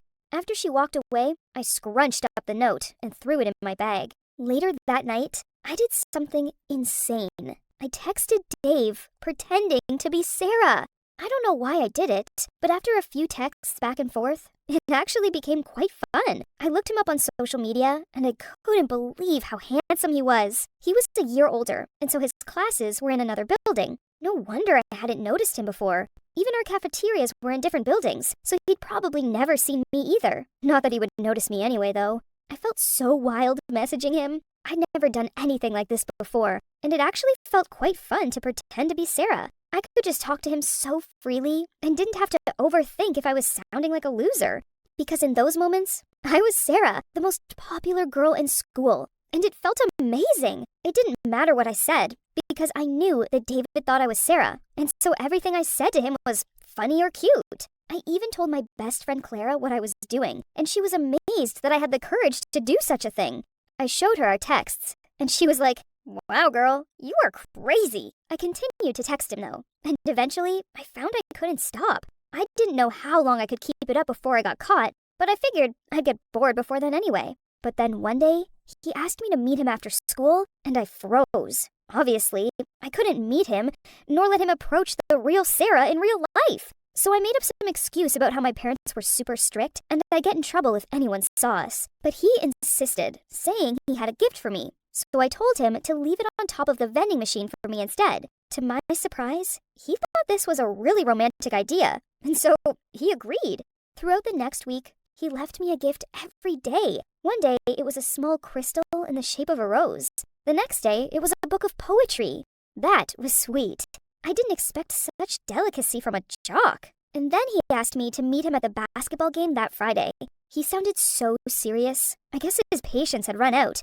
Well, of course, it would be too absurd to go to the same school, but didn't see each other at all for 2 weeks straight, right? I had no other choice but to agree. But then, the panic kicked in. It was the finale of a big tournament at school, so everyone was going. And Sarah will be there too. And if Dave saw her, no, it would just be a disaster.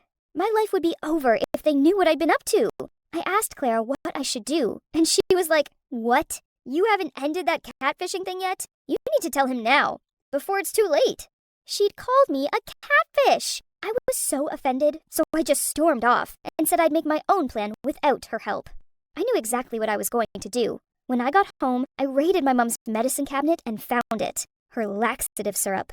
I poured a little into a fruity drink I'd bought. Obviously, I'd followed the instructions and only poured a little. I mean, I didn't want to knock Sarah out. I just wanted to give her enough so she'd miss the game. Little did I know how badly this was all going to unfold. When I got to school the next day, I made sure I was early and put it on Sarah's desk. I heard footsteps, though, and almost jumped out of my skin. Luckily, it was just Clara. And when she asked me what I was up to, I just said I'd seen a boy dropping this off on Sarah's desk and had felt jealous, so I'd taken a look. Sarah later took it without hesitation, since receiving gifts from secret admirers wasn't new to her. Well, success. After PE later that day, Sarah drank it. But then, disaster struck. Her friends also wanted a sip, so she passed it around. And to my complete horror, Clara had a sip too. I wanted to jump in and stop them, but I couldn't. In the next class, everyone kept running to the bathroom. It was so awkward. Luckily, Clara only had one bathroom trip, and then she was fine. She thought she'd just eaten something bad. If only she knew the truth. Sarah must have drunk much more than the others, because she still looked pale after several trips. During break, I went over to her and asked if she was okay. Then I suggested she go home and rest, and even offered to help her walk to her car. At that point, I was actually more worried for her than for my plan. But, well, my plan did work anyway. Later that night, Dave texted me saying he couldn't find me at the basketball game. Well, me, meaning Sarah. I told him I wasn't feeling well, and so he said he'd send me a gift the next day to make me feel better. Well, that was the moment Clara came over and confronted me. She busted into my room saying, "I know what you did. Isn't that too much?" Then she said she'd seen the syrup in my backpack. I was stunned. But then I just told her that it was time those mean girls got a taste of their own medicine. But she was furious. She said, "You're ridiculous. Sarah isn't a mean girl. She's so sweet. She's even nice to you. Are you that blinded by jealousy that you'd sink this low to hurt her? You know what? You're the only mean girl around here." At that, she stormed off, leaving me standing there all alone. I froze there, dumbfounded. What just happened? What did I just hear? Was I the mean girl? That couldn't be true, right? Was Clara even my friend? How could she say that to me? She kept calling me catfish, then mean girl. This girl was really too much. But her words kept lingering in my mind. I thought about it. Sarah really had never done me any harm. So why was I being so mean to her? It wasn't right of me. That night, I couldn't sleep. I felt so guilty. I'd really let things get out of control. Why was I even doing this? It's not like I even really liked Dave. Sure, it felt nice to have a cute guy talking to me, but he was only talking to me because he thought I was Sarah. I didn't know what I was trying to do anymore. The day after, Dave had left a new gift box on the vending machine. I kept looking at it and wasn't sure if I should take it. But then suddenly, a guy noticed it, took it down, and saw it was addressed to Sarah. Then he quickly ran to class and gave it to her. It all happened so quickly, I didn't even have time to react. I ran after him to see what would happen next. Sarah and her friends were all gathered around the box and kept saying, "Dave? Isn't he your crush? That Dave Miller? Wow, girl, congrats! But why did he leave a gift for you?" I could see Sarah was blushing, and that's when I realized she actually liked him. Oh my god, I'd messed everything up!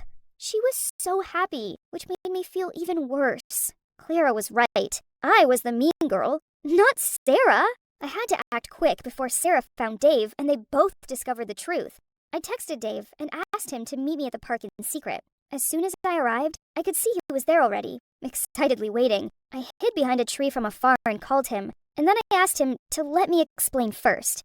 I told him I wasn't Sarah, and that I'd been doing this because I was just tired of feeling like a loser. But I didn't expect I'd taken this all too far. "I'm so sorry," I said to him. He was so confused and kind of angry at first. But then, after a while, he said that back in middle school, he'd been a bit of a nobody. So he could understand where I was coming from, but he needed time to process it all.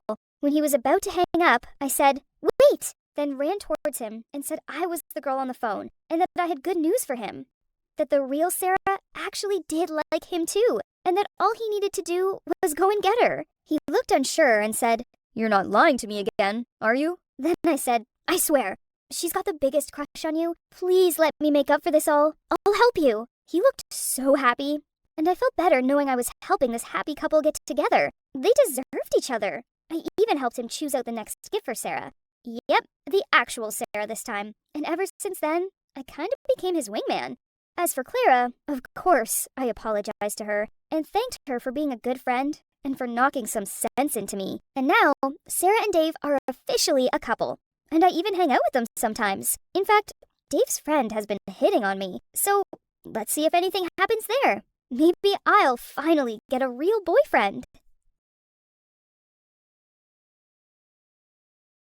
Hi guys, I'm Mia, a princess from, of course, not the kingdom of far, far away, but another relatively small country in Europe, which must not be named. That was a Harry Potter reference, in case you didn't notice. Anyway, before I tell you my amazing story, like and subscribe, please? Nah, that's an order. Your Royal Highness, please come down here. In your dreams! Guys, just admit it. You've also dreamed of being able to fly far away with lots of balloons. At least once, right? I'm living your dream right now. But just as I was enjoying the fresh air, actually, the air was kinda thin up here. Anyway, out of nowhere, a flock of birds from the opposite direction flew straight into the balloons. 1, then 2, then 3, popped! Catch the princess! No, no, no, no! I cannot die like this! Ah! So, at my funeral... Just kidding! Did you seriously think I died? I didn't. But instead, I was immediately taken to the palace in front of the king and Mom, who wasn't very happy with what I just did. How could you do something reckless like that? Did you forget who you are? Your Majesty, please reprimand her properly so she would not repeat this sort of behavior. That's right. How could you be so careless? Next time, prepare more balloons, or at least let me join you. Your Majesty! You all know who sides with who now. Growing up, Dad would let me join him in his hunting adventures, but we actually never hunted anything. Instead, we would explore the beautiful sceneries together and learn interesting survival tricks. Those hunting trips called the deepest passion for adventures inside me. But of course, Mom only wanted to keep me inside the palace. It's too dangerous. Mia, remember who you are. Or, what's your manners? But I couldn't care less about her because Dad always got my back. But everything changed when I was 15. Dad suddenly had a stroke, then fell into a coma. Mom ascended the throne, and my life officially became hell on earth. I'm not even blowing it up. I was not allowed to laugh out loud, eat too much, or even leave the palace anymore. She was so paranoid that she even insisted I have a bodyguard. One day, I was reading a book when the sleepy monster came to visit me. So I asked my bodyguard to play my favorite game with me. Let's take turns naming words starting with the letter B. Whoever loses will have to do a handstand walk around the palace. I'll go first. Bite. After a few rounds back and forth, we started running out of words, starting with B. I have a word, but I can't say it. Oh, come on. Say it or I'll have you fired. But... Right then, Mom came in out of nowhere and immediately fired him just because of using improper language. What choice do I have, really? I tried to negotiate with Mom to let it slide, but she was impossible. So I had another bodyguard who just moved here from the North Pole. Negotiation wasn't even in his dictionary. One time, I wanted to try this Peter Parker battery experiment, but knowing my bodyguard would never allow it, I asked him to go buy me a chocolate shake. So here I am, ready to become the next Spider-Man. Warning, do not try this at home. Yeah, I'm talking to you all. So anyway, the experiment was quite successful, but my new bodyguard was also fired shortly after. He didn't even know I was doing this. It was my fault this time, Mom. Mom! Then, after a short while of many other recruitments and reconsiderations, the Queen finally found another bodyguard who, according to her, had given up her noble position in the royal family to train in the army. You will learn a lot from her, yada yada yada. Does her name happen to be Mulan too? But the moment I met my new bodyguard, I thought she was Miss Universe in disguise. Skin as white as snow, lips red as the rose, and hair black as ebony. She looked as fragile as Snow White. How was she meant to protect me? I guess I have to test her then. Come at me already. Before I could process, she rushed towards me faster than the speed of light, and I instantly found myself locked in. Your Royal Highness, I'm Grace. I'll be your bodyguard from now on. Got it. Now could you release me? I was finally freed from her grip. So, Lady Grace, is it true you gave up your title to train in the army? That is true, Your Royal Highness. Just call me Mia. Anyway, why did you do that? I just wanted to follow my martial arts dreams without any restrictions. Grace and I talked some more, and I found out she was actually very pleasant to be with. Over time, Grace and I became closer. She was excellent at her job, protecting me from any trouble I caused for myself. But whenever she could, she would also try to bring me along with her on palace duties. She knew how much I loved to be outside the palace. Everything was better with Grace, until one day after I turned 17. The Queen summoned me in to announce a life-altering news. According to the Royal Covenant, as soon as a princess turns 17, her engagement ceremony is to be held. What? Engagement? There's no way I'll get married at the age of 17 or 18. And should I at least know the name of the unlucky guy? Right then, a guy stepped in. Nice meeting you again, princess. Liam, the Duke from a neighboring country? I met him before through some royal parties. Oh gosh, he smelled like he just soaked himself in 1001 bottles of Dior Sauvage. I mean, look at the way he stroked his hair or applied chapstick. My stomach was literally on strike seeing all of this. Ugh! No, I will not marry anyone. If you guys insist, I'll go on a hunger strike. Only, I didn't know hunger strikes require a great deal of mental strength, which I don't have. After skipping lunch, I almost passed out already. Luckily, Grace sneaked in some food for me. Thank you, thank you. There's no way I'm gonna skip my 2 p.m. chocolate shake either. I understand what you mean, Your Highness. It's all because of that stupid Liam guy. Did you see how he acted? He looked like a donkey. Actually, I used to attend some royal classes with the Duke before I gave up royalty. Oh yeah? I bet he failed all the classes. There was no grace in that man. No, he was actually very smart, and he cares a lot about others. You know, a lot of girls in the classes were dying to get with him. So maybe you should just give him some time, Your Highness. Alright, as long as you get me my chocolate shake. It seemed like the hunger strike really worked, since the next day the Queen came into my room looking all worried. Mia, have you seriously not been eating? Yes, Mom.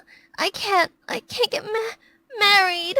Right then, Marcus, Mom's private secretary, came in, interrupting my marvelous acting. Your Majesty, please consider joining the charity program in the Southern Village. I said I will not go! But I'm afraid since the king became unconscious, the royal reputation hasn't been as good as it used to be. Having a member of the royal family there would help.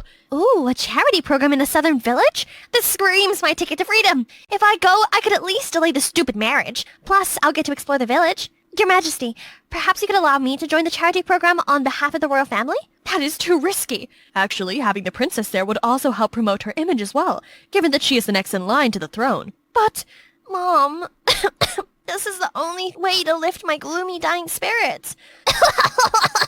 All right. Thank you, Mom. This is what a high IQ will get you in life. It seemed like the engagement ceremony with Liam would have to wait, because I, the princess, am setting off to save the world. But man proposes, God disposes. When I arrived there, everything was really programmed. Everyone was dressed up, holding flower bouquets, and standing on both sides of the road welcoming me. As soon as they saw me, they all started applauding. I haven't even done anything praiseworthy. Oh wait, should I smile or should I grin? How many teeth should be revealed? Oops, I forgot to check myself in the mirror this morning. Is there any lipstick or veggie stuck on my teeth from breakfast? Suddenly, I noticed a boy with a bouquet of deep red roses looking at me curiously. Are those for me? Thank you very much. No? I guess they're for your mom then. I patted him on the head, stopped to all these behind-the-scenes bloopers. As I continued walking, I saw a well-groomed gentleman wearing a hat in front of me. Did the locals here even prepare a moonwalk performance to welcome me? That's so thoughtful! But as I was about to approach, he reached out to stop me and lifted his hat, revealing a cheesy smile. Wait a second. I think I had seen that smile somewhere else before. Bonjour, mio principessa. Here we meet again. Liam? Why are you here? I don't know if you've heard it before, but there's a Chinese proverb that says, if it be fated, even 1,000 miles cannot keep us apart. Ugh, I've come all the way here and still can't seem to escape this guy. I'm sure Mom was behind this. So you must also know the other saying in Chinese. But if it not be fated, we shall not encounter each other, even if we are face to face. Even after I literally spelled out, I do not wish to see your face like that, he still didn't bat an eye and continued acting cheesy. He even messed around with Grace too, making her all embarrassed. I had to save her out of there. Just ignore him. I thought upon coming here, I would be free to wander around to explore the surroundings and meet up with new people, but without the Queen's approval, your highness is not allowed to go out. Then for food, we were served with all different kinds of exquisite cuisines. So, are we doing charity or on a vacation? Yeah, right. How can the two of us finish all this food by ourselves? You should join us too. That's right. Everyone come join us. We can't, your highness. Okay, either you all sit down or I'll have you fired. That's the power of being a princess. So, turned out life here was no different from back at the palace. I had to participate in loads of charity duties that didn't have anything to do with charity at all. Worse still, I couldn't even enjoy my snooze privilege anymore. Rise and shine, princess. Today's schedule begins with breakfast at 7 a.m., accompanied by the Duke, followed by an interview with reporters at 8 a.m. At 10:30, your highness and the Duke will deliver gifts to residents of the lodge and take photos with the President and First Lady of France. Then at 11:30... All right, at least let me go squeeze the cheese first. No, princess, we don't have any cheese for today's breakfast. If I'm not mistaken, the breakfast menu includes... No, Grace, I gotta go bake a loaf.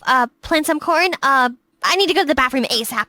Well, breakfast was ruined because of Liam. If it wasn't for Grace, I would have jumped over and torn him apart already. But now I still have to endure this terrible human being's company for the interview. Let's take a beautiful photo of the princess and the Duke together. I angrily looked into the camera while Liam grinned stupidly.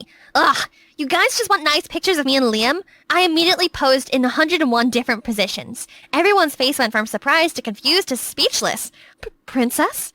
My short-lived spotlight was suddenly taken when Liam also started crawling on the ground and posing like a Zara model. Hey, what are you waiting for? Take as many photos as you want. Did he really go that far? After a whole day of taking photos and interviews and being pretty and breathing, I was exhausted. But I still need to attend this dinner with the President and the First Lady of France. I tried to follow along with the conversation, but soon all the laughter and chatter around me slowly faded away. Then I suddenly saw myself turning into a rabbit, running free around the carrot field, hanging out with my turtle friend. As I turned around to look for him, a farmer suddenly appeared and lifted me up. Ah! Turned out the farmer was Grace. Oh? Did I say something funny? Ahem. Right when I was staring daggers at Liam, he suddenly turned serious. Please excuse me. I suffer from a condition called laugh-a-lot from a young age. What is laugh-a-lot? How come I have never heard of it? Oh, only about 0.01% of the population suffers from this, so it's not common. People with laugh-a-lot syndrome have no control over their mouth and jaw muscles, or when to laugh. Oh, I understand. I'm so sorry about that. You're still so young. I tried so hard to hold back my laughter. How could the First Lady not figure out Liam was just messing with her? It's been a few days and all I did was eat, sleep, and take pictures. I've had enough. One morning I called Grace in. The past couple of days have been exhausting and I've not been feeling well. I'm just gonna rest today. Don't let anyone disturb me. I understand, your highness. I should have done this sooner. The front gate was heavily guarded, so I had to sneak out from the backyard. But why was this wall so high? I was about to climb the wall when suddenly I heard a rustling sound below. Huh? A dog hole? Man, I'm in this too deep already. There's no going back. I tried to squeeze through, but I might have had a little too much food for breakfast. Come on, you got this! Phew! Finally, I took a deep breath. So this is what freedom smells like. I followed the road ahead and soon saw a village in the distance. I excitedly skipped towards it, but I suddenly stepped on something that I hope was not man-made. Well, it wasn't man-made, but horse-made. When I was figuring out what to do next, someone passed by. He was tall and handsome, just like a male character walking straight out of a Japanese manga. But why does it have to be in this embarrassing situation?